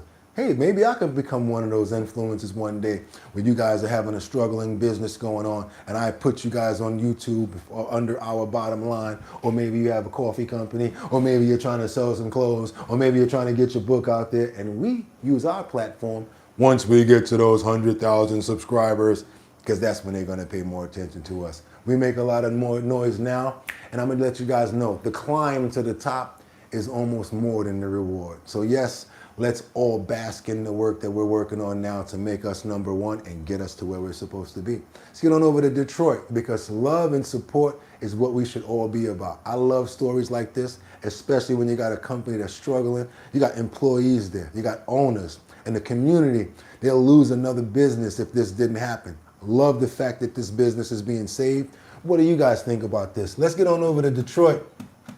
Well, you know, we got a lot of family members and a lot of our friends who live in Detroit. A lot of times we get bad stories out of Detroit. I was so happy to bring you guys a good story, finally. Let's go, you guys, and see what we got. Let's get it. Tonight, a small Livonia bakery that was struggling just weeks ago is now selling out by the thousands. Take a look at the line outside Suite 220. It is wrapped around the building, and it all started with one TikTok video from influencer Chow Down Detroit last month. That looked good. I've never seen nothing like that before. I ain't even watched this show, but that looks delicious. Even though it's early in the morning, right, y'all? News Detroit reporter Christiana Ford closely follows the Livonia area. Tired forever. Shout out to Detroit, D-Town. Come on, y'all. So tonight, we sent Christiana to the bakery to hear from customers and to share a heartfelt message from the owner.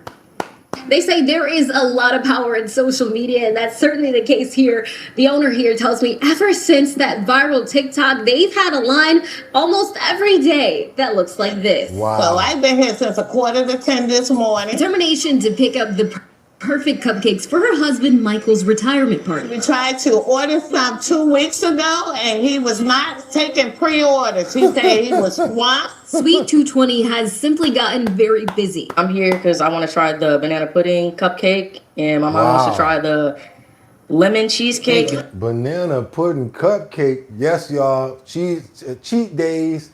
Think about this for those cheat days in Detroit. We don't mind. You can have a cheat day sometime. God bless you guys. Thank you. This is the new norm at the bakery off of Plymouth near Middle Belt. Last Saturday, selling out of 1,800 cupcakes. Today we made 2,000 cupcakes, so I'm not trying to be out today. The line is a sight that still makes Hassan Maki emotional. Blessed, happy, proud, humbled. The Arab-American Muslim pastry chef from Dearborn started the business in 2008 with his wife, opening here in 2011, where everything is made from scratch. He says things were a lot different a month ago. Slow, quiet. It was tough. We were dealing with high inflation. We were dealing with all our prices going up on all our products. Then they got a visit from popular social media influencer Chow Down Detroit that changed everything. He got a 6-pack of cupcakes, and in his own words, his words ring in my head because I watched the video so much. He said, these might be the best cupcakes in Metro Detroit. It's been 4 weeks since that visit, and they've sold out almost every day and have hired more help and a snack cart for the wait. I came here to get some dessert for Easter this weekend. I follow Chow Down Detroit on TikTok. I'd like to just give this man his recognition because what he does for small businesses, it's unbelievable. In Livonia, Christiana. And it's a blessing. Now it's all coming back. 7 News Detroit. Wow, shout out to Chow Down Detroit, and Christiana Ford is your Livonia reporter. There you guys go. Shout out to them in Detroit. Shout out for the support from the influencer. That's what I'm talking about. That's the type of stuff that I want to do. That's right, you guys. If y'all got beef with the landlord, y'all got drama with somebody, I can't wait to send those emails to these people. We're a unit over here. We do it differently. That's right. We try to use our platform a total different way. Just like that and better. So if you guys got any comments or any ways that we can use our platform with the power of numbers to help out any one individual, maybe because we already do rescues. When you guys donate here, we always keep separate money to the side to donate to dogs, to donate to different areas, to donate to different situations. Myself, with the monetary that we get in, I also make sure that we take care of certain rescues, no-kill shelters, as well as what do you call it? Foster care. So if you got a foster, send us your information. If you need a couple of donation bucks, we're not rich, but definitely we have a little bit in the kitty, and we try to spread it out. We do not dedicate. We do not do more. We do not dedicate. We do not donate more than one time to specific fosters because there's so many. But we do try to do it at least once because there's so many out there. We do everything that we can to try to help over here. Don't think that just because we're not reporting it that we don't help out. We do a lot. Double tap that screen. Let's get those likes up. I really would appreciate it because now we got to get to the womp, womp, womp, womp, womp, womp, womp. That's right, you guys. She used to make me watch it. That's right. My grandmother and my mother. Little House is about to come on. Mommy, are you serious? Yes, we're watching Little House on the Prairie. And because of that, I know everybody. I know Nelly. I know Willie Olson. Yes, I've been watching Little House on the Prairie ever since I was a kid. Not my fault. They own the TV. I'm just a kid. Let's keep on moving forward, you guys. We got Melissa Gilbert here, who's speaking out on her husband, Timothy Busfield, his arrest. In an exclusive on ABC, the number 6 is what he's accused of with abuse of children. Want to see what she has to say about this in an exclusive video. That's right. She made us watch it. Look at Casey. He's like, me too. Made you watch it, right? They made us watch it. It's grandma's house.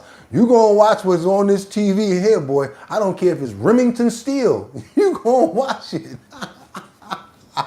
Y'all remember Remington Steele? But she was really pushing it when she made us watch that Murder, She Wrote. I'm looking at my grandmother like, for real?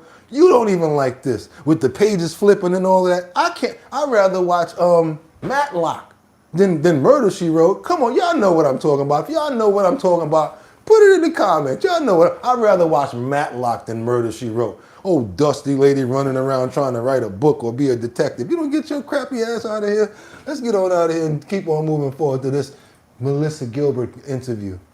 And George, you sat down with her. Yeah, I did. Of course, her husband, Timothy Busfield, has been accused, has been charged with this sexual contact with a minor, and she was really just determined to speak out. Why speak out now? It's time. We've been hearing and reading too much untruth, and we felt that the time was right to speak out. Also, honestly, I wasn't capable until now. It's been a very traumatic time. In February, Timothy Busfield was indicted by an Albuquerque grand jury on 4 counts of criminal sexual contact with a minor. Busfield has pled not guilty. He's scheduled to go on trial next year. The charges stem from allegations Busfield inappropriately touched a child actor on the set of a TV show he was directing called The Cleaning Lady, when the child was between 7 and 8 years old. When did you enter the U.S.? According to the criminal complaint, last September, a therapist who interviewed the child documented him disclosing having nightmares about the director touching him and waking up scared. Allegations Busfield denied in this video obtained by TMZ. I'm going to confront these lies. They're horrible. They're all lies. And I did not do anything to those little boys. And I'm going to fight it. All right. Busfield's attorneys. Got half pint out here trying to defend him. Yeah, y'all know what Charles used to call her. Y'all know what, got half pint out here trying to defend him. Damn shame. Alleged the parents of twin child actors on the show blamed Busfield when their sons were recast in 2024 and wanted revenge. Claiming in court documents, a witness heard the boy's mother say that if her children were not brought back, she would get Timothy Busfield. The criminal complaint doesn't just reference what the parents said, it of course references what the boys said in these interviews. What the boys said originally was, he never touched me. They were both asked at the time, and they were specifically asked, you know what's appropriate, you know where touching is appropriate. Did he ever touch you in any inappropriate? And both boys said no. But in subsequent interviews, one of the boys did say he was touching one of the boys in that interview was preceded by the father telling the boy when he would wake up at night that he was having nightmares. The boy would say, and we have this in the records, the boy would say, I wasn't having nightmares, I was just hot or cold. And the therapist said, well, why didn't you tell your father that you weren't having nightmares? He said, because... If you guys appreciate this exclusive video that you're getting right now, that's right. Kendra's letting us know we got 496 people in here and we got 333 likes. We'd like to balance the playing field. That's all we ask for. You can go ahead and get those numbers up, get us a 100 more. That's right, we're greedy over here. We want a whole 100 more. We want the ends to do what we call justify the means. Because what happens is when we do that, we get those likes because it goes up. And what happens is YouTube sends up a signal and they say, hey, look at how many people are over here. And then they get to come and watch our show. We got a lot of updates, trending topics, current events, and a lot of informative information over here. And I can't wait because guess what's coming up? One of my favorite sections, and I gotta say so myself, I love the selection for today. For the health and wellness selections, you guys. It's gonna be something to help us be able to start our day the way that we need to wake up. a couple of gestures and moves that we can make to get our day started. Sometimes you just need to be calm and breathe and just keep on doing certain things that are positive in order to get your day started. We have a wellness regimen that we're going to be introducing to you guys today. It takes about 10 minutes for you to do. Hopefully it adds a good morning to you every single day moving forward. And once you guys get this down pat, hopefully you'll be implementing these new maneuvers every single day to make your day start off great, give you the best playing field that you can possibly have mentally as well as spiritually. Yes, you guys, because wellness and health is not just physical, it's also mental and physical. Let's keep on moving forward to see what they got to say about this. Double tap, let's get those numbers up. Because I didn't want to disappoint him. But the prosecution contends the alleged touching was first reported by a therapist, not the parents. One of the other things the criminal complaint says is that you had some kind of relationship with the family, with the boys and the parents. And I'll just quote it and you can respond to that. They advised that they did buy the two boys Christmas gifts and were together on several social functions. Tim did not give the boys gifts. Melissa gave them gifts. Melissa gave them and every other child at a Christmas party a gift. Every child at the Christmas party, not treating them special or different than anyone. So is your contention just that the parents and the boys are just making this all up? Absolutely. The father... Why they ain't say the lawyer for Melissa Gilbert was going to speak? Because Melissa ain't get to say jack. She over there like, yes, you're right, Willie. No, Nellie, that didn't happen. We're going to see what comes out of this. You guys, I know it's not a funny topic. It's a very serious topic, but we still have to try to find some light at the end of the rainbow. Hopefully we do find out what's going on here. And if he is guilty as charged, let the chips fall where they may. If he's not, same thing. We're going to pray for the children of all victims. I mean, not of all victims. We're going to pray for the children of all people that do things like this. We want to pray for all victims, and we want to pray that they get to the bottom of this story because it's very serious when it comes down to children. Amen. We got to keep on moving forward now with a very serious story right here. I feel for this person here, and I want to just say something here. I may make jokes about certain things. You guys see we got that BWC thing that I do sometimes when I do the broken wristed click thing. I play around and I say, hey, the broken wristed click, because I got certain ways that I must say things. But don't think that I don't have respect and I don't have decent humanity towards people who are of different preferences. As long as you don't bring that on to me, try to be disrespectful in any sort of way, as long as you're living your own life and not trying to hurt anybody, let the chips fall where they may, and you should be able to be as comfortable as you can. I have no problem with your sexual preference at all. Just so you guys know that. I might joke about it, but they're still human beings and they deserve respect. We have a really serious story today. Couple of people, you never know who they are. Just wanted to let you guys know. If it ever comes to the point where you see me doing that, it's joking, and I never have any negative or any personal negative things that I want to say about them. I just don't like when certain people try to implement their personal feelings on children. Because the number sexual thing should not be implemented on children. They need to grow into understanding that themselves. Let's keep on moving forward to Los Angeles. We got a dancer who's in need of a life-saving heart transplant. His mother, family, and friends are praying for him, as well as all of us over here at Our Bottom Line. That's not the only people that's going to pray for him. We're also going to pray for him over here as well, because sometimes certain people just stand out. They're a light for their community. They're a great person. And again, just because somebody may have a different preference don't mean that they're not any better, not the same, shouldn't get the same love and the same respect. That's how I look at it, you guys. That's how it is.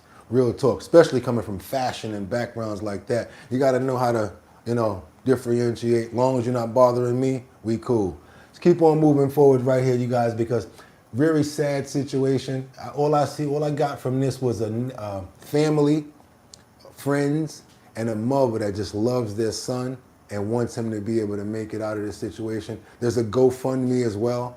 Hopefully some people here find it in their heart to possibly donate $5. $5 is not a lot of money. But if you do want to donate, $5 is a beautiful margin and it really would help. Let's get into it, you guys. Let's go. It's a story you'll see for the first time on NBC4. LA's dance community rallying around a dancer in need of a heart transplant. Yeah, Jabari Gilliam went into cardiac arrest at a dance rehearsal last Friday, and his friends, family, and doctors are now doing everything they can to help. NBC4's Alex Rozier joins us live outside Cedars-Sinai, where he is now fighting for his life in the ICU. Alex? Colleen and Annabelle, friends and family have been by Jabari's side since he was rushed to Cedars-Sinai on Friday. But when you hear his story, it's really no surprise that so many people have been there for him, because he has been here for this community while sharing his gift of dance. Dancers in Los Angeles know Jabari Gilliam can move. When I say Jabari is one of the most incredible dancers out here, style is just unheard of. He wins nothing but battles. Chantel Urena is not just his dance partner, he's her life partner. They've been together for 6 years. Jabari is such a staple in not just my life, but in so many different communities. He's like the person you go to when you need someone to talk to, when you need someone to lean on. Tuseda Greggs Borden is his mom. He is kind, he is sweet, he is charming. His name is Jabari Denzel, and he has that star quality about him. I always imagine that for him, to be that kind of light. When you speak with family and friends, you feel their love for Jabari. But today you can also feel their heartbreak after what happened last Friday at rehearsal. I got the call that he had collapsed, and by the time they called me, the paramedics were there and working to revive him. Luckily, someone was there that was able to perform CPR, resuscitate him. Someone who so happened to be a nurse. And I believe she saved his life. If she hadn't been there, it could have been a whole different story. Jabari was rushed to Cedars-Sinai, where he was diagnosed with a rare heart condition. He is stable, and the doctors are weighing our options, but we're looking at a heart transplant. Facing hundreds of thousands of dollars in medical bills, family and friends started a GoFundMe. This is his name right there. Help Jabari Gilliam, heart transplant. Spelled Gbari, Gilliam, heart transplant. That's the actual page from the GoFundMe. $5 is not a lot of money, y'all. Not at all. They say the community has stepped up to help. Because he's poured so much into other people, it's really beautiful to see other people pouring it back into him in this moment. So I just beg for everyone who cares and can see that movements are communication, dance is our language, and art is our community. I just ask just to continue just to pray for us. If you can't donate, Jabari is needed in our world, and he's still here. He's still fighting. God's plan seems to be working out, and I just believe that he's going to be back out there dancing his heart out. Being that light. Being that light, yes. I'm looking forward to that. I actually want to do it while he's on the screen and while he's dancing. That's right. You know how we do it. I want to pray for Jabari. I want to pray for his family, everybody that's in the support team. I want to pray for the doctors that are over at Cedars-Sinai that are working on him. And hopefully he does get the gift of a new heart. Because like somebody in the comments just said in the chat, he can't dance until he gets that new heart. That heart that he has now cannot sustain. And it's just keeping him alive right now while he's on heart machines and monitors, keeping him going. So yes, we want to pray for him, pray for his family, anybody dealing with a tragic situation like this, waiting for transplants and waiting for things to keep them going. The love and the support of his family, we want to try to enrich that and let him know that we're here too, with a lot of respect, and we hope that he gets the way he can be. We've already donated personally, that's myself. Hopefully we get more people that can donate as well. $5 is not a lot of money to donate, to support, and show that you got some care for him. Amen. Let's keep on moving forward, you guys. We got to get on over to South Florida. Yeah, I wanted to do that while he was still up there. That's where he is now. Friends and family sit by his bedside tonight. They are also trying to find that Cedars-Sinai nurse who just happened to be outside the rehearsal. She wasn't at the rehearsal. She was outside in her car. We got the helicopter going above. But again, that nurse, she wasn't at rehearsal. She was outside in her car. Dancers rushed out. Dancers tried to get someone's attention. She stepped in, provided CPR, assisted the paramedics, and left before anyone could get her information. Jabari's mom said she's desperate to find that nurse, to give her a hug, show her thanks and appreciation, because everyone tonight surely just hoping the best for Jabari's recovery. Reporting live, I'm Alex Rozier, NBC4 News. The sad part is, I'm going to acknowledge it because somebody said something very wise and very recognizable in those comments. Somebody said the sad part about it is someone has to expire in order for him to move forward. Sad situation. That's right, you guys. We want to pray for Jabari, pray for the community, pray for the family, and pray for strength. And hopefully it has a fantastic outcome of this story. And we promise that we're going to keep you up to date on what's going on. Amen. Let's keep on moving forward, you guys. We got to get on over to Florida, South Florida to be exact. Could you guys do me a favor? If you appreciate the content, double tap the screen to get the likes up. It gets more people over here to see what we've got going on. If you guys do appreciate the show that much, become a member. I mean, it's very expensive at $2.99 a month. I understand if it's not in the budget, we understand. You can still subscribe though, which is free. You know, you can do that. Hit that notification bell down there so that you know we're on. We do this every single day. Curate the best content. Try to get you guys the most update information, trending topics, and current events. And I'm Boogotti. That's how we do it. Let's go, you guys. We got to get on over to Florida where rapper Offset, that's right, Offset, got caught up in the pow pow outside the Hard Rock Casino in South Florida. Looks like 2 people of interest have been locked up. Watch your head. That's right, you guys. Looks like 2 people have been caught up in this situation and been taken into custody. The artist's condition has not been mentioned, so we don't know right now what's going on with Offset. But we pray that he's okay, and we pray that he comes through this with flying colors. Let's go, you guys. Let's get it. Rapper Offset has been shot at the Hard Rock Hotel and Casino in Hollywood. Let's take you live to the scene. CBS News, my name is Chelsea Jones, is there with what we know tonight. Chelsea. And Jim, this really unfolding in the last several hours. Big back, big back. Y'all see that right here? You didn't think I was going to call it out? I was like, Lord, I got to call this out as soon as I see this one. We talking about big back, big back, big back, big back. Yeah, my back is loaded up with cakes and juicy food. Lord have mercy. Let me let you go ahead and finish your commentary, Chelsea, because you ain't missing no meals. You're probably going to eat right after this. Come on. And Jim, this really unfolding in the last several hours. We are learning that Offset has been shot via his spokesperson. Let's give you a live look at the scene right now where things are quiet here along State Road 7, just outside of Seminole Hard Rock Casino and Hotel. But I want to show you what things looked like a little bit earlier. So taking you right now to some videos from Only in Dade.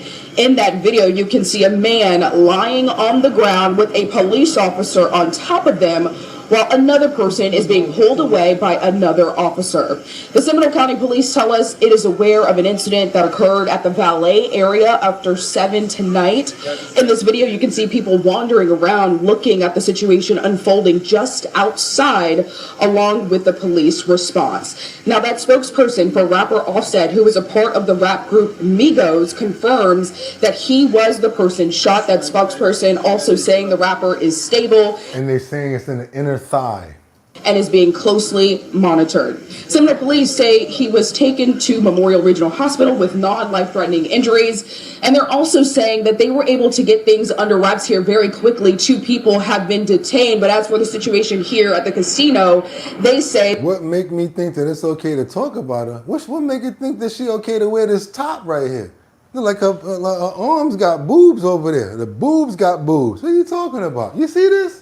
This ain't my fault. Ain't nobody tell you not to hit that treadmill and go ahead and go up in Waffle House instead, Papa Do's and all of that. I call people out. Up in here, we do that. We still from 70s, 50s, 60s. We call people FAT up in here. You got a problem with that, you can kick a rock for a block, because I'm going to call you out. I do 480 push-ups a day. You think I ain't going to call somebody out that don't do nothing but eat waffles and pour syrup on something? Wrong answer. You got a problem with it? You can kick a rock for a block. I'm calling out what I see. No disrespect. It is what it is. Oh, we can't call it out because it's right there in front of us. Roger, you must be a big back too, trying to defend your people. I defend the burger eaters. I ain't mad at you though. Let's keep on moving forward. Double tap that screen because she ain't missing near meal. There is no threat to the public, and it is secure. We're live in Hollywood tonight. I'm Chelsea Jones, CBS News, Miami. Rapper. Looking like if you cut her, she bleed chocolate. Nutella or something. Come on now, stop playing with me. Big back, yeah. Big back, yeah. Yeah, my back is loaded up with cakes and delicious foods. It ain't my fault, because big back has no rules. Yeah, that's what I'm, maybe that'll inspire you. Maybe that, put a Frank on a fishing rod and make you start running. Hey, some cocoa cookies or something like that. I don't care, call me what you want. I do too much working out. I inspire. I try to get people to, do good when it comes down to working out. And yeah, some people have troubles when they try to work out. Some people can't lose weight. I understand that. And I understand thyroid and all of that stuff too. But you know how some people be like, well, I'm just big boned it. Yeah, you big boned it, all right. Eating off a bone that Fred Flintstone looked like he just ate off of. Let's keep on moving forward, double tapping that screen. And do me a favor, instead of feeling like you want to defend somebody, how about getting out there and sweating yourself? It's okay to sweat. Go ahead and sweat. It makes you feel better. And guess what? Heavy set people, believe it or not, their glands are even better because that fat turns into muscle really quickly. They get good reception. You know the stuff that we've been looking at over here every day when it comes down to health and wellness. Actually, heavy set people, they actually get better results than fit people when they start working out. So yeah, I'm gonna inspire people to work out and get longer life any kind of way that I can. And if there's a couple of ways to make a couple of jokes about it, so what? Ain't hurting nobody. So we're 70s, 60s, and 50s babies over here. If you can't take the heat, get out the kitchen. 2000s. Cancel culture. We don't do that over here. We still like Eddie Murphy, Raw. We like Delirious. We like all that stuff that y'all be like, oh my God. And you know what else we do? Let me get my lips ready for this one. We curse in our sentences. Yeah, we do that. Yeah, this song, this one, yeah. And y'all, the offended people, you're too soft. That's why the world is the way it is now. You know what I had when I was little? I had a bike that had metal wheels. It had rubber around it, but the wheel inside couldn't go flat. It was steel in the wheels. You know how that was climbing up 6 flights of steps trying to bring that bike upstairs? My mother wasn't worried about, boy, you got a bike, do what you got to do. And if you keep on coming back and forth in this house, you're going to wind up staying in here. That's where we came from. And people called people FAT back then. And you know what that FAT person did? I'm tired of being called FAT. Yeah, keep on moving forward. Double tap that screen, get those likes up. We got to get over to Kanye right now, who's trying to make a comeback. It's stirring controversy between Pepsi and Adidas, and a lot of brands are pulling out. What do you guys think about that? You can't be calling people bad names and trying to come back and get no money, Kanye. Half the things is ran by the. You can't do that. But hey, I see you trying to make a comeback. We see that you made some apologies. Hopefully it work out for you. You might not be able to get Pepsi. You might be able to get, I don't know what, Shasta or something. Because they ain't coming back to support you no more. You're tainted now, buddy. They ain't messing with you no more. Sorry, you got to do a lot to make a comeback. Talking about Kanye. Let's go. He's trying to make a comeback, y'all. Got a new album coming out called Bully. My mama couldn't get through to me. As he tries to stage a career comeback with his latest album, Bully, debuting at number 2 on the Billboard 200, new trouble for rapper Kanye West, who now goes by the name Ye. 2 major sponsors, including Pepsi, are now pulling out of a summer music festival that he's set to headline in London. I would say the festival is doomed. I'm surprised it hasn't been canceled yet. At issue, the disgraced 48-year-old's history of anti-Semitic outbursts and various activities glorifying Nazis, including a song last year with Hitler in the title. Thank you so much, DJ Charlito, the great $20 super chat. We appreciate you. And everybody, thank DJ Charlito for understanding that we got tough skin over here. We don't just fall and start crying. We come from that era. We fall, we see the nick, we wipe it off, and then we keep on doing what we gotta do. We might wipe it, we might run it up under the garden hose, and then we gonna keep on moving. We not soft over here. This is the real over here. We don't play. I could say anti-Semitic things and Adidas can't drop me. Oh yeah? Now what? Oh yeah? Back in 2022, brands including Adidas, which helped make his shoe and clothing line a multi-billion-dollar business, severed ties with him. I guess he was trying to get them to do that. That was a good play if he was trying to get them to get rid of you, because they got rid of you right after that. A major blow to his bottom line. Earlier this year, ahead of his new album release, he took out a full-page ad in the Wall Street Journal apologizing for his past remarks, saying his comments were because of a frontal lobe injury diagnosed in 2023 and bipolar disorder, saying, "I lost touch with reality." But with anti-Semitism on the rise here at home and abroad, British Prime Minister Keir Starmer now speaking out, calling it deeply concerning that the rapper was booked for this summer's Wireless Festival. I'm just saying. A lot of people didn't like him, y'all. A lot of people didn't like him. Could derail his comeback, recently boosted by his 2 sold-out concerts in Los Angeles. Live Nation partnered on the show, and Spotify has reaccepted him. Fans are enormously forgiving. There are still R. Kelly fans out there. There are probably a lot more R. Kelly fans who are listening to his music in their earbuds and maybe not letting people know that that's what they're listening to. Okay, I got an admission I need to make. I've been fighting back doing I Believe I Can Fly for the last 3 months. I'm like, what if I do I Believe I Can Fly? If they're gonna feel a certain way, I want to do I Believe I Can Fly so bad, but they're gonna associate that with R. Kelly. But then I started asking a couple of people. They were like, hey, you know, people still listen to I Believe I Can Fly. People still listen to those songs because it's an inspirational song. What do you guys think? Do you think it's good to sing I Believe I Can Fly? Or would you say no to I Believe I Can Fly? Let me know what you guys think. If you guys would be okay with Boogotti singing a rendition of I Believe I Can Fly, I'd like to see a thumbs up. And if you don't want to hear I Believe I Can Fly because you feel that we shouldn't support R. Kelly, I need a thumbs down. I'm going to tell you right now, it's going to be hard for me because it's hard not to sing that song, boy, because it's so inspirational. I'm not even going to play it. I stopped supporting PDF Era. It's a great song. I know you can sing. Go for it. I used to think that I was not. Woo, that was joint right there, boy. Y'all know separate the art from the artist. That's what I'm talking about. Separate the art from the artist. I get it. But sometimes you can't separate them. It depends on what they did. I mean, wasn't there another guy that married his niece or something like that? Cousin or something like that? When there was a Great Balls of Fire or something like that? And they kept on playing his music or something like that? Yeah, you know what I'm talking about, you guys. I'm not over here condoning anything. But certain songs are timeless. I actually believe this in my heart. I think that I Believe I Can Fly, that one song right there, prevented R. Kelly from going to jail for a while. Think I'm BSing. I actually really believe that that song right there stepped in at a certain time. They left him alone just because I Believe I Can Fly. It's just my preference, just my belief. I might be wrong. I might be wrong. Let's get on over to Pierce County. I want to talk to you guys about this situation. We got a man that was arrested at a retirement facility for a 1992 murder of his own wife.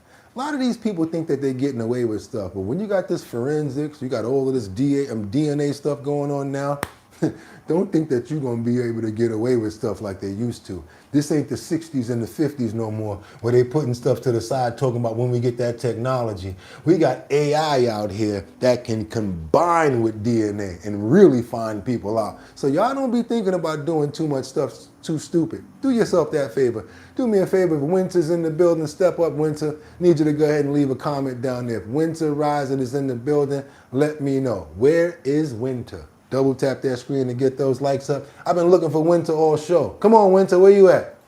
Out of Pierce County, showing the moments this man was arrested in a nursing home, now behind bars, accused of killing his wife.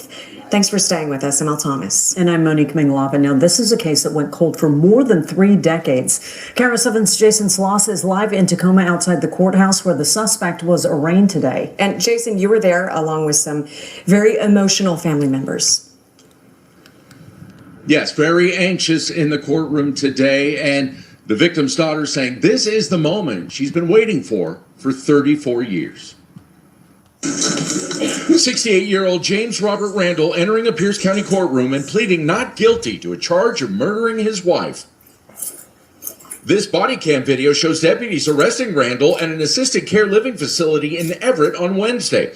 But all this started back in 1992 when Randall's wife Janice was found dead inside their home in Graham. Investigators say the couple's 18-month-old daughter was still in a crib next to her. No one in our family ever doubted this. We just had no way to prove it back then. Investigators say the victim had filed for divorce about a month before her death. Randall told authorities his wife likely overdosed on painkillers, but a toxicology report found she was clean. Wow. It was labeled a death investigation, but not enough information was pieced together for an arrest.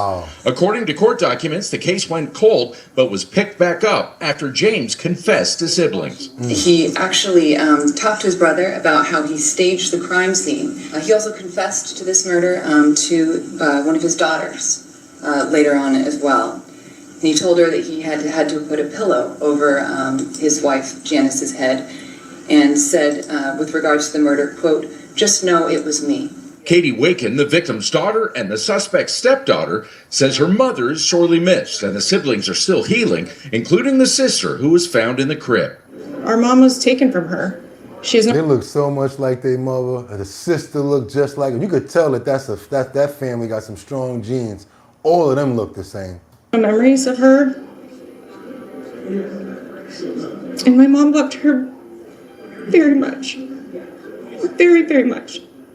She loves him, but she knows that he needs to be accountable, and she's willing to put aside all of that to make sure justice is met and that our mom's story is told.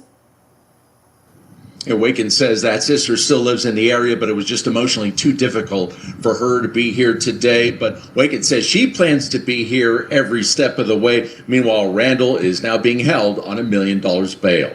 Okay, you guys, I got to give a real big shout out right now to a new mod. I don't call them mods, so you're only going to hear that one time from me. We got a new co-host. That's right, brand new off the assembly line. But this assembly line, I'm gonna tell you something. They're custom pieces when they come down the assembly line. On this assembly line, there's only one of ones. You only got a certain amount of people. And guess what? You got to be recommended to be on this assembly line because there's very choice people on this line. So yes, we want to give a strong thank you and welcome to our new moderator. That's right, our new mod co-host. From now on, Winter Rising. You were recommended by our number one host, our number one co-host, which is Liberty and Justice. You were recommended. So guess what? Welcome, Winter Rising, to the army of mods. Welcome to being here. Welcome to the family. You get exclusive perks, and thank you for wanting to be a part of the show. Make sure that you're on early because sometimes we started off and we need you in there, pow, and getting them out of there. Yes, you now have the power to get rid of trolls. Go crazy. But also, I'd like for Liberty to give you a quick rundown and let you know what goes on over here, how we run the show. Liberty, do your thing. You recommended her, so guess what? Welcome, Winter Rising. Just so you know, I love your commentary. I've always paid attention to you because you've always been on point here. I like the fact that you're here and always on point. Don't even mind that you're a little late today, but the fact that you were recommended by good people, welcome. We love you. Thank you for wanting to be a part of the show. We got to keep on moving forward to Pierce County. We got a man who was arrested. Oh no, we just did that one. Let's get on over to, did we do that one already too? How did we do all of these crazy? Whoa, what's going on? Oh, I guess we going down bottom. Let's get on over to Tennessee. Take me to another place. Take me to another land. Let me know. That's right, you guys. Remember that? Tennessee. Let's get on over to Tennessee. Well, lawmakers are built to they're about to make drink spiking a felony? That wasn't drinks. It wasn't a felony already? Okay, Tennessee, you're a little bit behind the 8 ball, but you're finally going to make a new law. So guys in Tennessee, if you're trying to be sneaky and drop something in the girl's drink, it's a felony now. That's right, you guys, it's a felony. Tennessee has just enacted a new law. They're a little bit behind the 8 ball, but they're not playing when it comes down to spiking people's drinks. Broadway is a place known where the drinks flow freely, but a new bill could make the consequences for spiking drinks much worse. Our Kim Rafferty helps us understand the bill Tennessee lawmakers are debating. A night out in Music City can be unforgettable, but not always in a good way. Tennessee lawmakers are taking a stand against drink spiking, pushing a bill that makes it a felony. Our Safe Bar initiative has been in Tennessee for about 5 years now.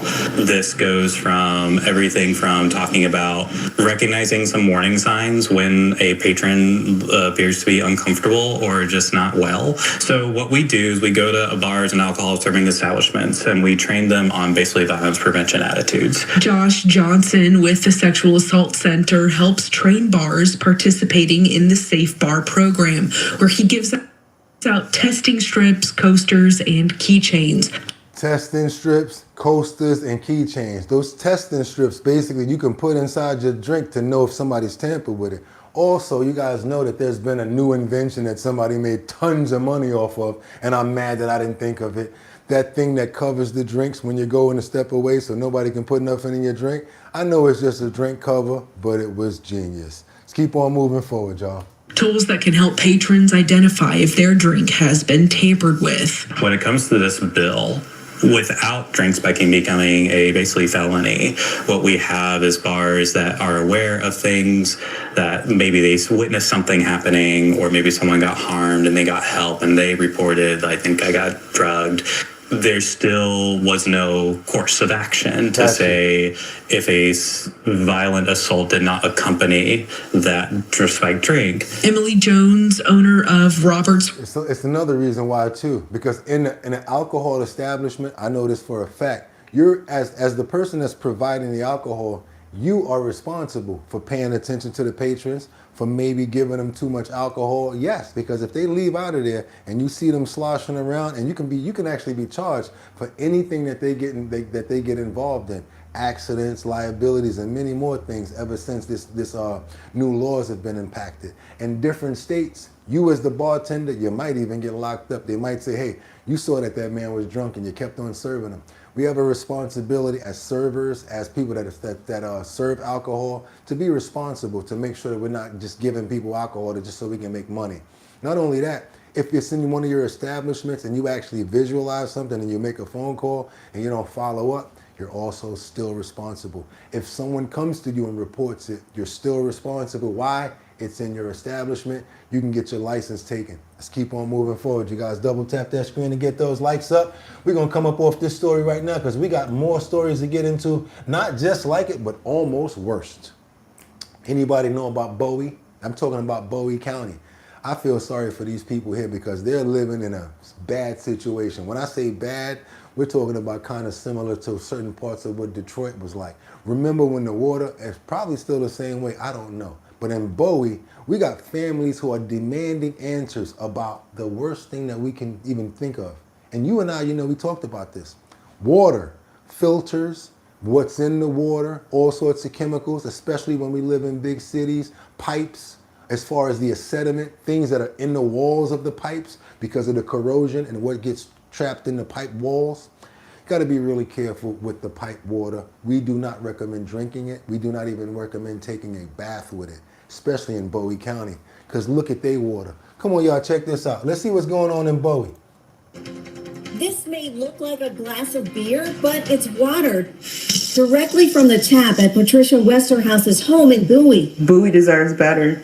Clean water is something that should not be, it's a non-negotiable. City of Bowie. We need to get this story out there because the city of Bowie is suffering. They're a very small town. If you guys don't mind, if you have not subscribed, if you have not hit that like button, I really appreciate it if you do so. When you hit that like button, it lets YouTube know and it sends up another signal, and hopefully this story right here will get out about Bowie. Bowie, please. This is ridiculous. And this video taken by Bowie resident Sal Gillio. Between me and you, don't even think a filter's gonna work on this. Don't even. More discolored drinking water. It's awful. I mean, it ruins your clothes. They tell us it's safe to drink it, even though it has sediments in it. And I can't give that to my 14-year-old dogs. I have to give them bottled water. Residents who've been dealing with the discolored water say it's been a problem on and off for years. Congratulations, because Floyd hasn't smoked cigarettes in 3 days. Floyd, the Shirley, 4290, congratulations, keep it up. We love you, we praying for you. Go for it, Floyd. But it does seem to be getting worse, and they want the city to fix it. We cook with it, we bathe in it, and even my tub is like stained yellow, and we have to buy all of these cleaners to try and make it look clean. It makes us look dirty. According to the Bowie website, the city has aging cast iron pipes. Sediment builds up in the lines, and when it's agitated, like from a hydrant flushing or water main breaks, tiny iron particles can be released, making the water appear brown. Hey, Floyd, real quick, flavored chew sticks. Flavored chew sticks. You can get them on Amazon as a supplement for the motion. Flavored chew sticks, trust me. It eventually clears. The website says it may not look appealing, but it is safe to drink. We don't want to drink this water. We don't want to cook with it. Did you hear what they said? It may not look appealing, but it's safe to drink. I bet not see nobody drinking this piss water. You better not send me no videos of nobody drinking this. This water, we don't want to ruin our clothes with this water, and we pay good money for this water. The city of Bowie declined our request for an on-camera interview, but we were provided information about what the city is doing. And it's not going to be a quick fix. It's going to take millions of dollars over the next 20 years. The acting city manager told News 4 the city has rehabbed more than 7 miles of water mains over the last 5 years. Another 12 miles will be fixed over the next 5 years. The full 90 miles in the system will take 2 decades. Last fall, the city issued more than $9 million in bonds to work on the water and sewer infrastructure, and customers are paying an additional fee for the project. This is our water fridge. Residents stock up on She said, this is our water fridge. They got a separate refrigerator just for bottled water for them to drink. This is a shame for people to have to live like this. Bottled water, they say more needs to be done to get the pipes fixed sooner. They want to know when they'll get clear water from the tap. You're right, 20 years, I don't know what type of commitment you got to that state or that city, but it's time to move. Get the hell out of there. For good. Even if their plan is stretched out 10, 15, or 20 years, at least let the residents know what the plan is. I will help. Let's get these pipes fixed. In Prince George's County, Darcy Spencer, News 4. Somebody said they was in New York, in a club in New York, and there was a guy in there just paying for everybody drinks, and the bartender was cool with it, and she thought it was like a kind of suspect, so she just walked away. I don't blame you. Hey, you buying everybody drinks for what? What kind of drinks you serving? And where them bottles come from? Was it a puffy situation? I don't know. Keep on moving forward, you guys. Double tap that screen. Please drink the best water that you can find. If you have to, worst case scenario, try to put a filter on there. But last thing you do is drink tap water. I know it's hard because it's very expensive and it's an added bill, but we have no choice because we do not know what's in those pipes. Also, if you live in an apartment building, I'm telling you right now, the water is already treated for different chemicals and different things, even for the walls inside of the boiler. The stuff that they put in that water is not something that you need to be drinking. Trust me. Even if they do say, well, it's low levels. You know what they like out here. Low levels of something carcinogen that can probably give us cancer. No, thank you. Keep on moving forward, you guys. We got to keep on going. We got a Dallas-Fort Worth man. His family claims that he powed a pedo to protect his nieces. I don't know exactly what's going on with this story. I said to myself, I'm going to bring this out and let you guys determine what you think about it. I think he probably went all the way there with this situation. I don't know how you're supposed to act when your nieces tell you something is going on like this. You guys tell me, what do you think about this situation right here? I'm going to read your comments. I want you to know what's going on with this out here in Dallas-Fort Worth as this uncle pows a pedo for messing with his nieces. Let's go. A local family is defending a man sitting in the Tarrant County Jail tonight after he allegedly shot another person last night in Fort Worth. They say he was not acting out of violence, but out of protection, after they claim the man approached underage girls in their neighborhood and tried to solicit them for sex. 33-year-old Marcus Renfro is being held without bond as investigators work to piece together exactly what happened. Fox 4's Vanya Castillo joins us live and picks up the story from He looked like a criminal. there. Vanya? Hi, Casey. Yeah, we're hearing from the family of that man who explained why he allegedly shot someone in the groin and why they don't think he deserves to be in jail. Our kids are safer now. 33-year-old Marcus Renfro is in the custody of Fort Worth police after being accused of shooting a man in the groin. His family claims he was protecting his underage nieces from a man allegedly soliciting them for sex. I see some commotion going on with my little cousins and stuff. Dontavius Williams says he knew something wasn't right. And my little cousin, them telling me that. Dontavius, my little cousin said they were messing with me, so my little cousin, he wasn't playing by his little cousin. You hear what he's saying? Dontavius ain't playing. The dude said, oh, come back and smoke some meth with me. You know what I'm saying? Some drugs. The family saying this wasn't the first time.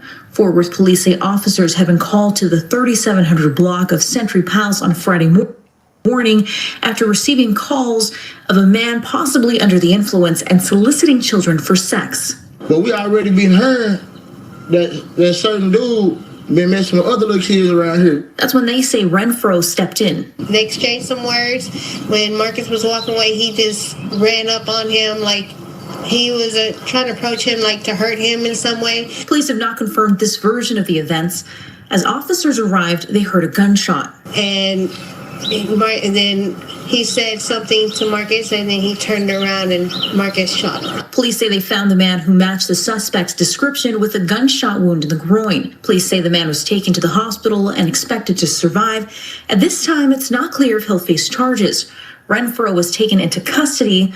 Online records show he had a warrant from another town. Still, family members believe the children were in danger and that his use of force was necessary. His wife, who is 24 weeks pregnant, says the impact goes beyond the moment. I mean, they're traumatized by the situation. And that situations like these don't just end. I mean, because you're putting a child in danger and you're also putting them through trauma that is going to affect them for... I don't know, but them doll baby teeth that you working with, you know, I'm sorry, I could not get past it. You need to think about getting veneers. The rest of their lives. Dude said the wrong thing and consequences came behind it. Saying she wishes someone had stepped up like that for her. I've been through the similar situation as well when I was younger, so I wish somebody would have done for me the way he did for them. Keep y'all kids protected. Keep them in the house best you can. If you're not in the area, you know, there's predators everywhere. But man, just keep a close eye on them. Now, investigators are working to determine exactly what happened. Renfro is being held at the Tarrant County Jail with no bond set yet. Back to you, Casey. We'll be looking forward to Hey, sorry, man. You're messing around with the wrong one and you caught it. And it seemed like they got a community out there that's not playing about their youngsters. And I can't get mad at them. That's the way you're supposed to be. You're supposed to support, and you're supposed to step up for the children. You're supposed to be the protectors. I can't get mad at that uncle for doing what he was supposed to do. I want to pray that for the family members. I want to pray for the little girls, and hopefully they get through this and not have to deal with anything like this in life. And yeah, if you was wrong about what you did, you got what was coming to you.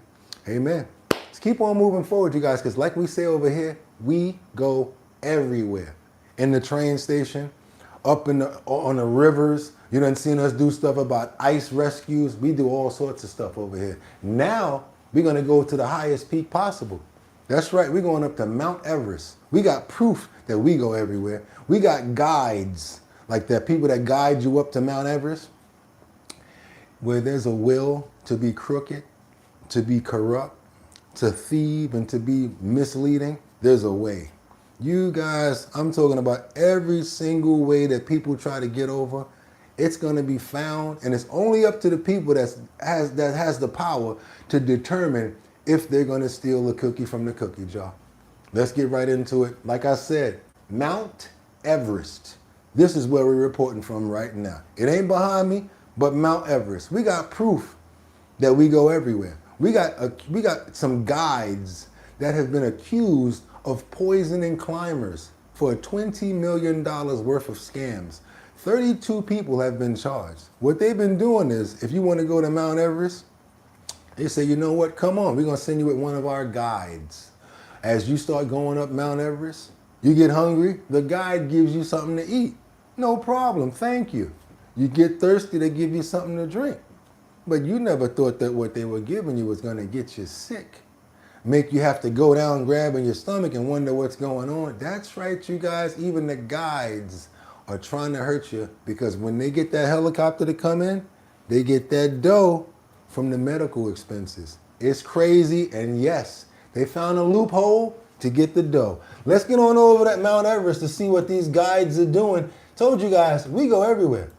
For many mountaineers, climbing Everest is the ultimate dream. But behind these legendary summits lies a darker reality, an alleged system of insurance fraud. According to Nepali authorities, some mountain guides have been giving climbers medication or rotten food to make them temporarily ill in order to justify emergency helicopter evacuation. Wait a minute, you got a problem with heights? You scared of that? Let's take this pill, you're gonna feel better. That ain't no damn height pill, that's a pill to make you want to get sick. They out here doing you dirty, y'all. Be careful. With great power comes great responsibility. Evacuations. The climbers are then taken to hospital and the rescue is billed to their insurance, often at highly inflated prices. The profits are allegedly shared between the pilot, the hospital, and the guides involved. These two tourists will soon begin their climb. Their insurance company has warned them about these practices. I was surprised. I was like, oh wow, I had no idea.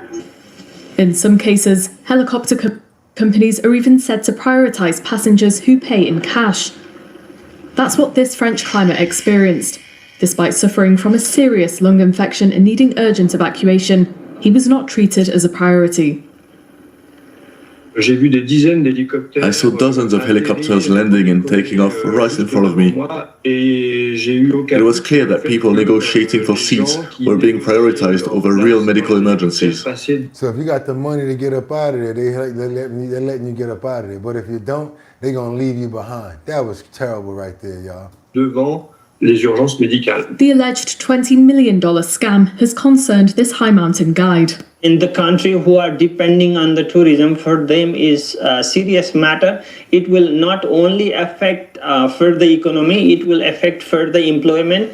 Nepali authorities say several people have been arrested.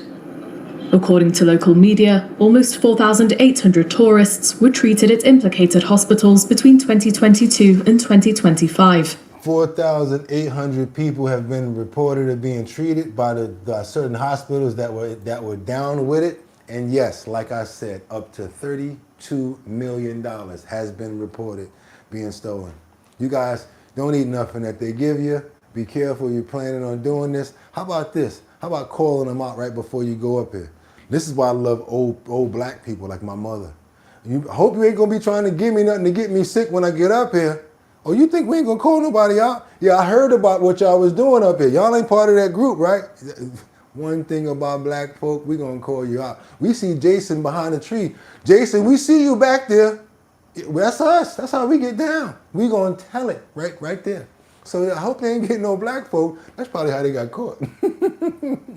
Double tap that screen. Let's get them likes up, because guess what? We gotta go on over to the Philippines, because we got a lot of world events going on and we got a lot of the world fighting back. We got earthquakes, we got tornadoes, and guess what we got right now? We got another earthquake that's breaking out in the Philippines. And you ain't gonna believe this one. Stuff shaking and coming off the wall. And you know what I notice about everybody with these hurricanes? Tornadoes, earthquakes, everybody know the smart thing to do is go outside. Don't be inside no building when this is going on. You never know if the ceiling gonna come in. Come on, y'all, let's get to it. Gawas, Mike! Gawas, Mike! Gawas, Mike! Gawas, Mike! Gawas, Mike! Gawas! They're in the school. Students and shop workers were seen running in fear as a 5.1 magnitude earthquake struck the Philippines on Monday. Gawas, Joy! Jawab, sugalino, Mike! Relax lang! Jawab, linuga, Mike! Lata. Sugat, uminugaw. Lalaki sa nila. Watch the phones on the wall.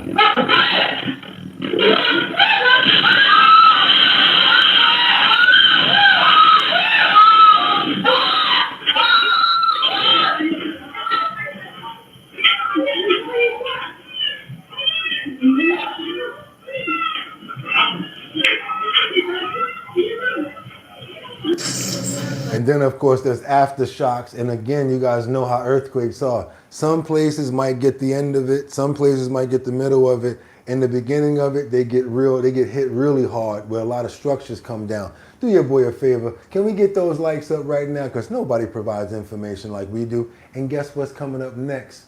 The health and wellness section. I can't wait. Let's get it.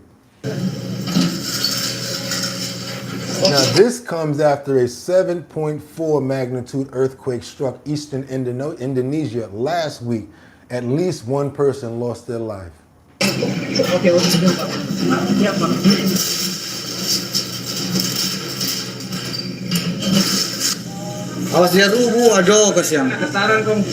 triggering tsunami warnings in the region that included the Philippines. You guys, you never know. Tomorrow is not promised. It's a gift every single day. That's why I act the way that I act. That's why I pray so much, and that's why I wear suits every single day. If I'm gonna get caught up, let it be in a suit. Not only that, why not? Present yourself the right way and look good while you're doing it. Seeing millions of people see you every month. That's right. And I represent for my mama and my daddy. That's another reason. Boy, you better make sure you're looking good when you go out there. But my mama always used to say to me, you ain't gonna go behind me looking like that. So that's right. You got to get in front of it.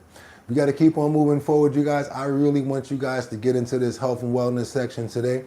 I have a lot to show you guys today because I want us to understand that health, wellness, and functioning of our body is very important. The things that we put into our body, whether it's food, water, drink, whatever the case it may be, has an effect. The way that we feel, the way that our attitude is, has an effect on us. Stress can bring on disease. Stress can make your sicknesses even worse. I try to tell everybody to try to remain positive, but I know it's really hard. We have a few people here that are going through medical issues, and we try to pray as much for them every single day. So yes, sometimes we speak and we try to bring great feelings to people in that way.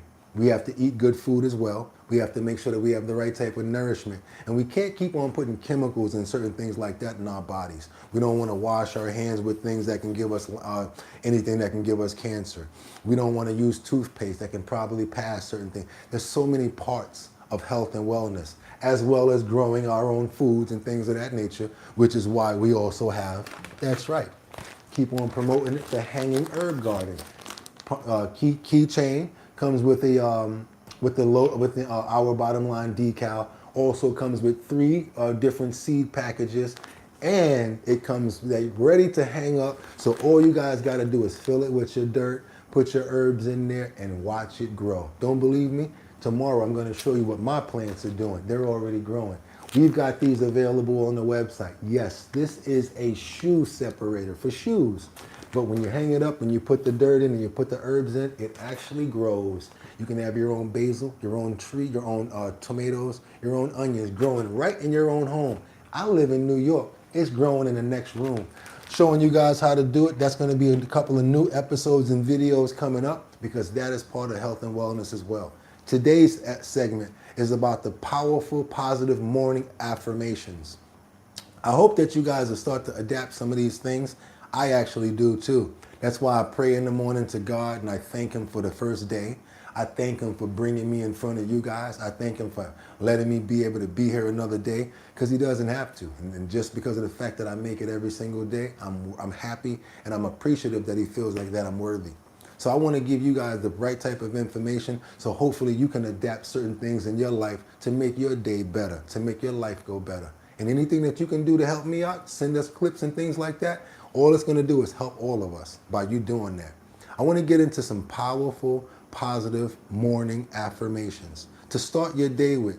Bright and Beautiful Energy by Lavender. That's the name of the person that made this platform, Lavender.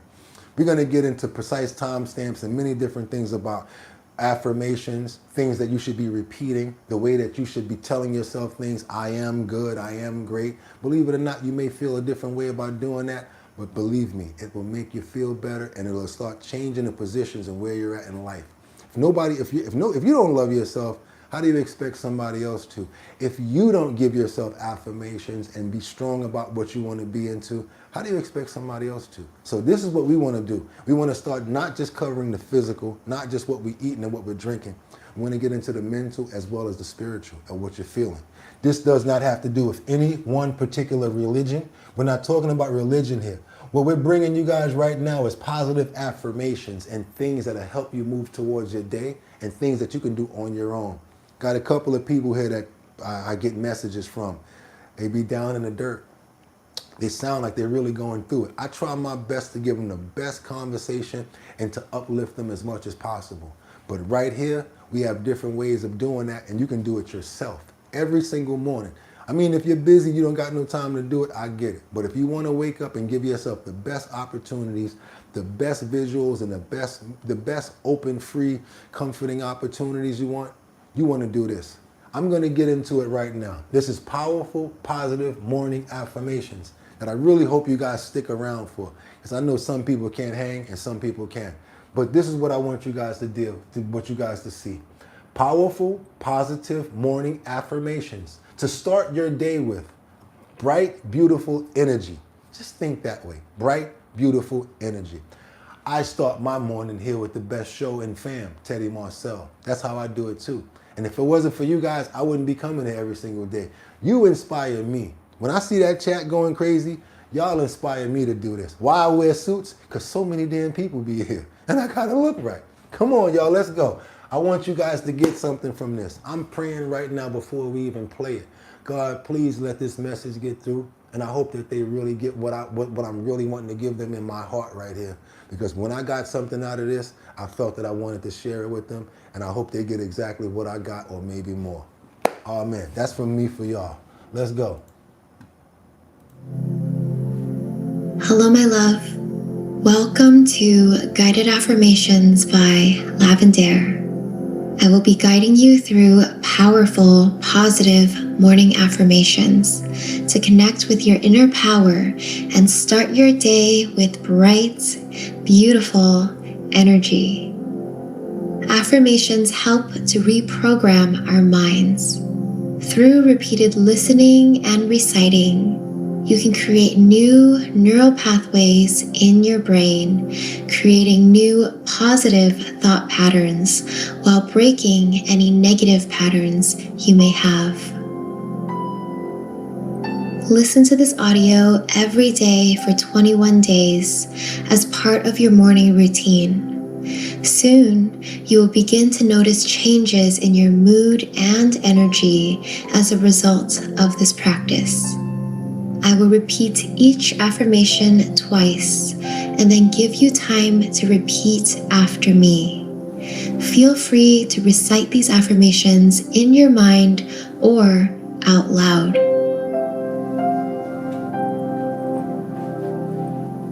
I am grateful for a new day. I am grateful for a new day. I am grateful for a new day. Grateful for a new day. I feel peaceful and balanced. I feel peaceful and balanced. I feel light. I feel light. I feel light. Today is an opportunity to love. Today is an opportunity to love. Today is an opportunity to love. Today is an opportunity to grow. Today is an opportunity to grow. I am grateful for my life. I am grateful for my life. Everything is happening for my greatest good. Everything is happening for my greatest good.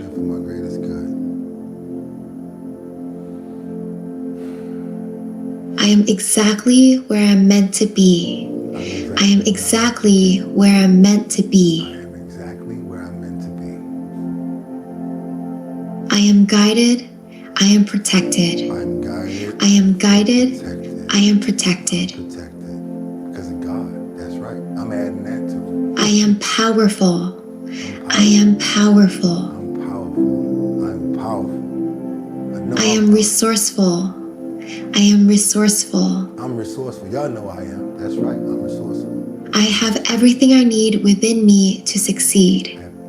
I have everything I need within me to succeed. Everything I need. And with you. With our bottom line. That's right. I believe in myself. I believe in myself. I believe in myself. I believe in myself. I really do. I believe in myself. I believe in you too. I am confident in myself and my abilities. I am confident in myself and my abilities.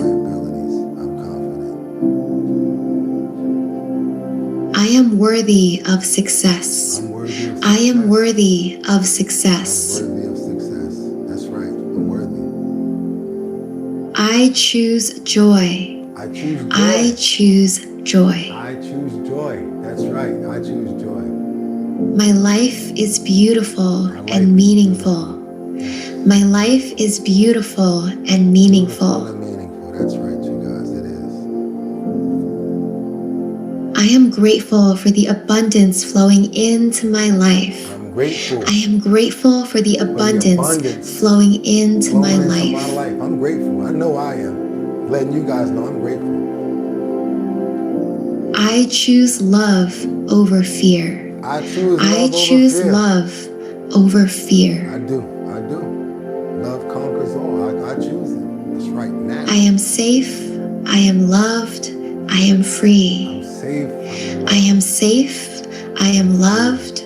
I am free. Yes, I am.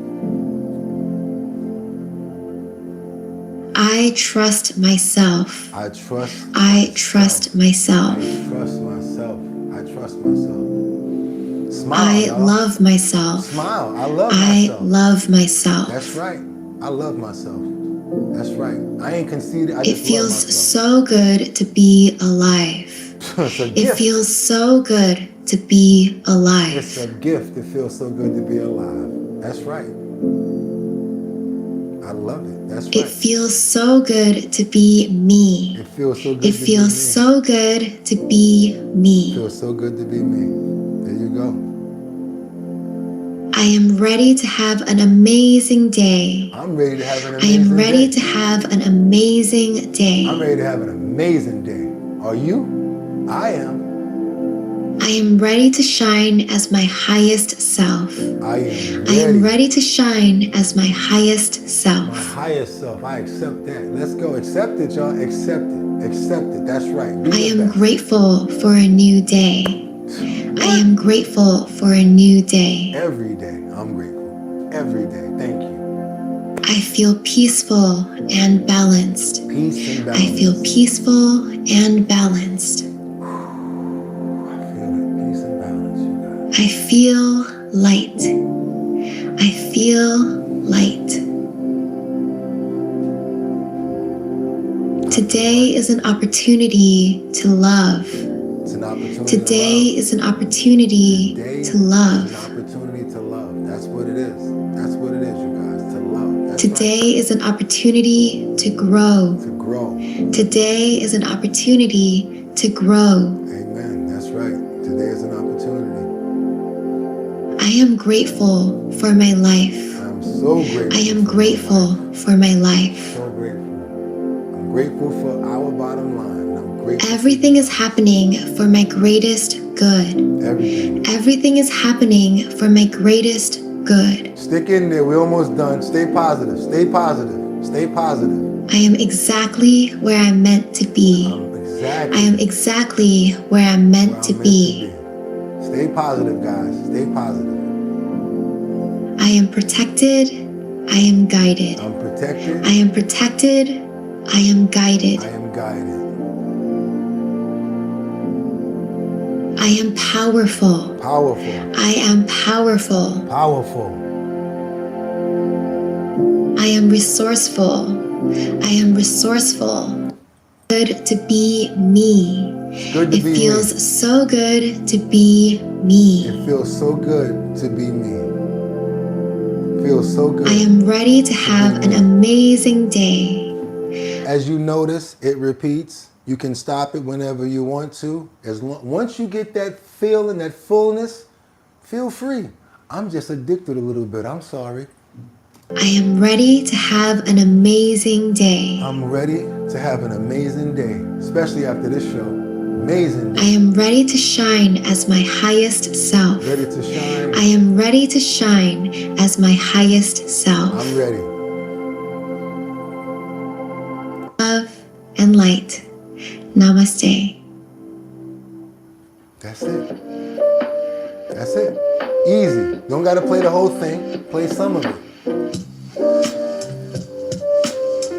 So hopefully you guys got the same thing that I got out of that, which was energy. I got a lot of strength out of that. I feel much better. I can breathe better. And that's affirmations that we can do every single day ourselves. And you know what? I can't cheat you. I forgot I'm supposed to show you guys where that came from. So let me go back, open that screen real quick, because you know what? I can't do that. I got to go back to where we was just at. So we're going to go back to the history. Want you guys to know where that came from so that you can go use that every single day.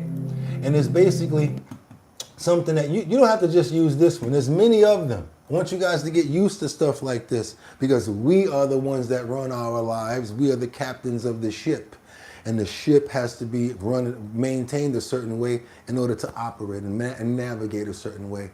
So again, you guys, like I always do, I want to give a big shout out to powerful, positive morning affirmations. Start your day with bright, beautiful energy. The name of the page, I'm going to spell it. LAVENDAIRE. It's LAVENDAIRE. Lavender. Stuff like this I would like for you guys to share with each other. If you find other videos similar, please put them in the Discord. If your family in the Discord, we need to share information like this and how to make sure that we're tackling all of the nonsense that we deal with every single day. There's many ways to go about it. You see that? Didn't even hurt. All you had to do was be affirmed in the way that we have to stay positive in our beliefs. Double tap that screen, get those likes up. Got a couple more videos for you guys before we get out of here. Now let me show you the perfect example of a terrible suit. I hate to do it, but I gotta do it. I hate to throw somebody up under the bus after something so positive, but Lord have mercy.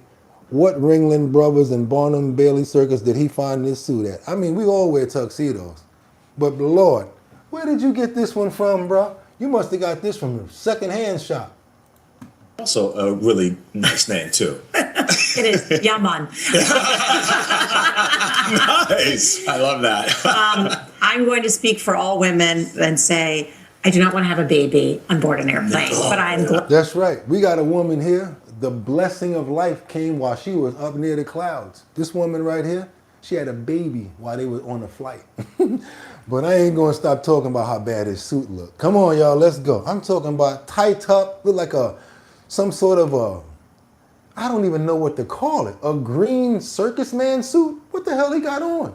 Glad that everyone there helped her out and they got the medical personnel there quickly because a baby comes when a baby's ready to come. That's right. That's right. We all know that. Requesting direct visa.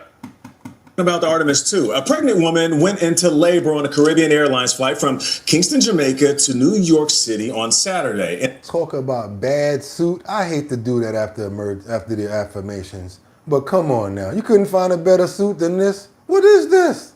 And delivered the baby just before the plane touched down at JFK Airport. The control tower even had a baby name suggestion. Take a listen. We have a passenger, a pregnant passenger who is going into labor at this time. Requesting. We have a passenger who's pregnant at the time and giving labor. We're going to have to come down immediately, have the ambulance there waiting for him. This Caribbean Airlines, she's actually having a baby on the plane, y'all. Direct visa. And Caribbean 5, would you like the medical personnel at your gate? Yes, sir. Thank you. Caribbean 5 ground? Yes, sir. Go ahead. Is it out yet? Yes, sir. All right. Tell her she's got to name it Kennedy. He said, is it out yet? He said, yes, sir. The baby's here. Tell her she got to name it Kennedy because that's the airport we flying into. Kennedy. Now back to Bad Suit Billy. It's a pretty name. Now, in a statement, the airline confirms no emergency was declared during the flight and that both the... What's up with them Joker corners on the tips of the jacket? What's that Joker? We got that from the Joker's tailor? Who the hell made this suit? Mom and the baby were met by medical personnel when they landed. No word yet on the baby's name, but Nora's also a really nice name too. It is Yaman. Nice. I love that. I'm going to speak for all women and say I do not want to have a baby on board an airplane, but I am glad that everyone there helped her out and they got. I know one thing. If I worked for Fox and Friends and that stylist brought that suit out the back for me to put on, I'd be like, yo, bro, you mean to tell me you can't find no better suit company? What the hell you get that from? Did the Joker's seamstress make this damn suit? I would have came out on live and been like, look here, y'all. Look what they're trying to get me to put on. Look like the Joker in pinstripes. I don't know what the hell that suit was made of. I don't know where the hell he got it from. But if I never see it again, it'll be too soon. Double tap that screen and get those likes up, you guys. I don't play around with no. That jacket was way too small. Yeah, what's going on with that? Mary Biden must have been his stylist. It was probably his decision. Yeah, he looked terrible. I got it. Oh no, you don't do that, man. You don't be on nobody news with millions of people looking at you with no green Joker suit on like that. That's just something that you don't do. Yeah, you know we got to get on over to the animals and we can't just give it up like that. Do it for your boys. Show some love because you know we don't do nothing but show the animals love over here.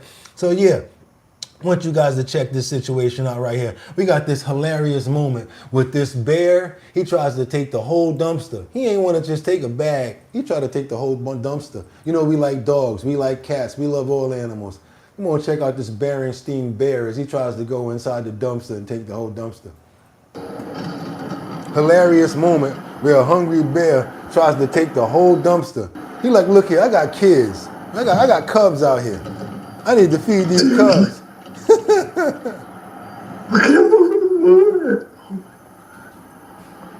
He can't get it open. He's like, yo, we gonna take this home and get this open. I can't get it open.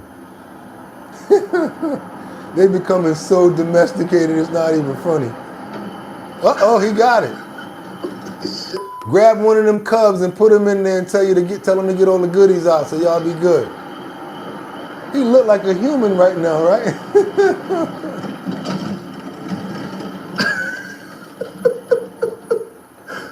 He pushing that joint like it's a shopping cart, right?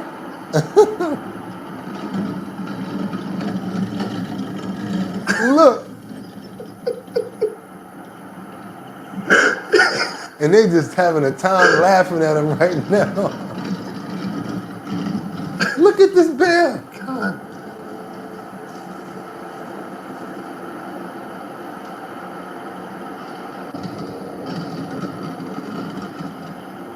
That bear like, man, I got cubs to feed. See that little cub running around like, go ahead, mom, get it out of there. We're hungry.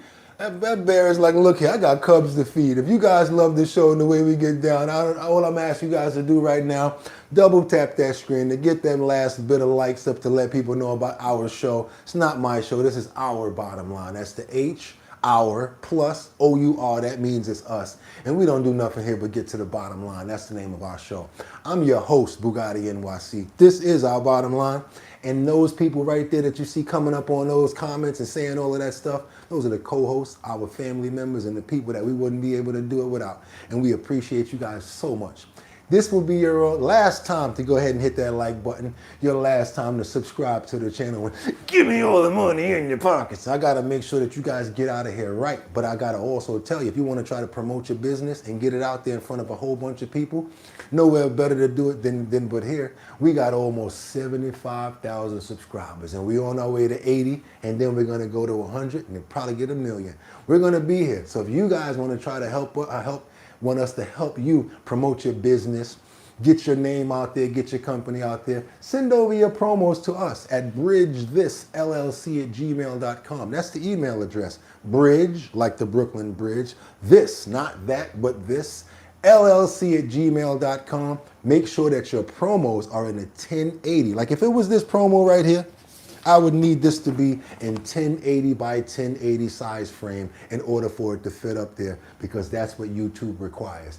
And since it's up here, we're going to be talking about the Show Your Talent talent search that's coming up in all 5 boroughs: Manhattan, Bronx, Brooklyn, Queens, and Staten Island. Also, one person online can be a part of it too. Whoever wins with those battles, each and every person gets, boom, $250. After we put all 5 plus that 6th person together, we're going to make them compete for $1,000. This is the Show Your Talent talent search. It's about talent, not just singing, not just dancing. If your talent is cooking, you might win with a plate of fried chicken. You might win with a souffle. I don't know what you do. You could do a backflip and be the singer. I don't know. But if you're that good and you know talent and you want to show it, come on over to where we're going to show you guys where we're going to be at. Our locations are going to be coming up next week. Myself, DJ Don Dada, Big Drip Hard Punch. We're going to be coming out having fun with you guys. We want you to turn up and come up with us, and we want to see your talent. Anybody wins, boom, we're going to put it on the website. We're going to be going live, and we're going to show every single person all of the winners.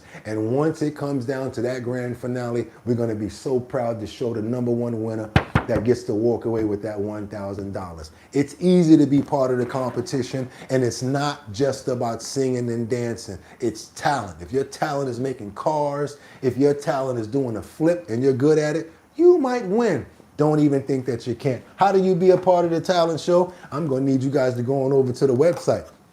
www.drinkbigdrip.com. That's www.drinkbigdrip.com. That's with 2 G's and 2 P's. You go to the first page after you prove that you're 21 and older. Go to the first page, put your email address in the notification area so that we can keep you posted on where we're going to be at, because we got it coming up next week. We're going to start doing our announcements. Myself, DJ Don Dada, we're going to start hitting those streets and those clubs, liquor stores, and all sorts of different events, and we hope that you guys pull up. Matter of fact, we just extended out to New Jersey, so if you live in New Jersey, we're going out there too. We just got some doors open. Big Drip Hard Punch. Show Your Talent talent search. We can't wait to see you guys there. First page on the website, it has an email address list there. Put your email address in, and we're going to keep you guys up to date on where we're going to be at. And you know what time it is. That's right, you guys. It's Tuesday. It's time for us to get out there and challenge the world. Say what up to God, say what up to everybody, and get to work. A lot of people got to go to work. A lot of people already went to work, but you know what we do. We're going to pray for the people that's still here, and we're going to pray for the people that's headed out. So we got to get those prayers up. I want to pray for you guys to have a fantastic day. I want to pray for you to have a healthy and productive day. Anything that you put your mind to today, I'm going to hope that it gets accomplished. And I just want to make sure that I let you guys know, I hope that you're safe and your family's safe as well. We want to pray for good love. We want to pray for health. We want to pray for our family as well as our animals. Who we praying for this morning before we get out of here? Shannon, we're praying for you. Liberty, we did it. We made it through. Casey, I'm praying for you too. Jeffrey Spilker, thank you so much for being a part of the show. Casey Ramos, House of Repute. Shannon, Winter Rising, thank you so much. And thank you so much for wanting to become a mod. Thank you so much, Winter, because guess what? You down with the crew now. Liberty and Justice, Angels Among Us, Mary Tanner, Casey Ramos, Luigi, can't forget you, my brother. Thank you so much for always coming through. I like seeing your name, and I love seeing you in the chat, my brother. God bless you. Audrey, God bless you. Jeffrey, thank you so much. Teddy, want to pray for you. We see that Teddy's already losing all of that weight. Can't wait till we see those new images, Terry, where you're showing us the biceps and the way you flex like the Incredible Hulk. We know that you love the Incredible Hulk. We know that you're a fan. We know how you get down. Want to pray for Jeffrey Spilker, 55 Coffee Group, Purple Dinosaur. Can't forget about Faye Ivy. Got the name right. What's up, Faye? Amanda, don't need nothing. There you go. There go Amanda right there. Winter Rising. Audrey, Jeffrey, Teddy, I can't forget about Tip Top, who we got up in the building. Rochelle, can't forget about OK Sam Champion. Can't forget about Mark Dorfman. We got other people that we got to show love to. Wise Eyes, can't forget about Valerie Ballerina, Wise Eyes, Faye. I also want to show love to Miss Swanza. Got to show massive love to Sam Champion. Can't forget about Ad Reigns. Want to show more love to Coin Collective. Also, we got to show love to Terry and your family. Sam Champion, as well as your family as well. We got new mods that we're going to be introducing every single day, probably of this week. Got about 3 more people that we're going to be going through and bringing them on board. Because yes, we want to make sure that it's a level playing field. So we have male as well as female mods. that automatically become co-hosts when they're over here. And we want to pray for every single person, and thank you for always coming through, and thank you for being a part of the show. That's right, you guys. Amen. And with that being said, y'all know what I'm about to say. Y'all could have went anywhere. But the fact of the matter that y'all came here to chill with me for Tuesday, I appreciate you. So until tomorrow, Wednesday, hump day, new suit, new show, trending topics, current events, and much, much more. I just want to say last but not least, I hope you guys got a lot out of today's health and wellness section, because we really go hard and we really want to make sure that we're taking care of you guys in the best way that we can and giving you the right information. You guys want to show support to the show? Great time to do it now. Also, don't forget, we would love for you guys to send in your comments as well as any show suggestions. You got some clips that you want to share? Feel free to send them in. Try not to have them as the long ones, because we really need them to be landscape to try to get this as much visual as we can get. But with that being said, you guys, you're a part of the show. Send us your information in and we're going to put it up as much as possible. Y'all could have went anywhere, but the fact of the matter that y'all came here to chill with me this Tuesday, we put it down the way that we did, I appreciate you. So until tomorrow, 6 o'clock, same bat channel, same bat station. We're going to be right here. See you guys then. Get 'em! Peace.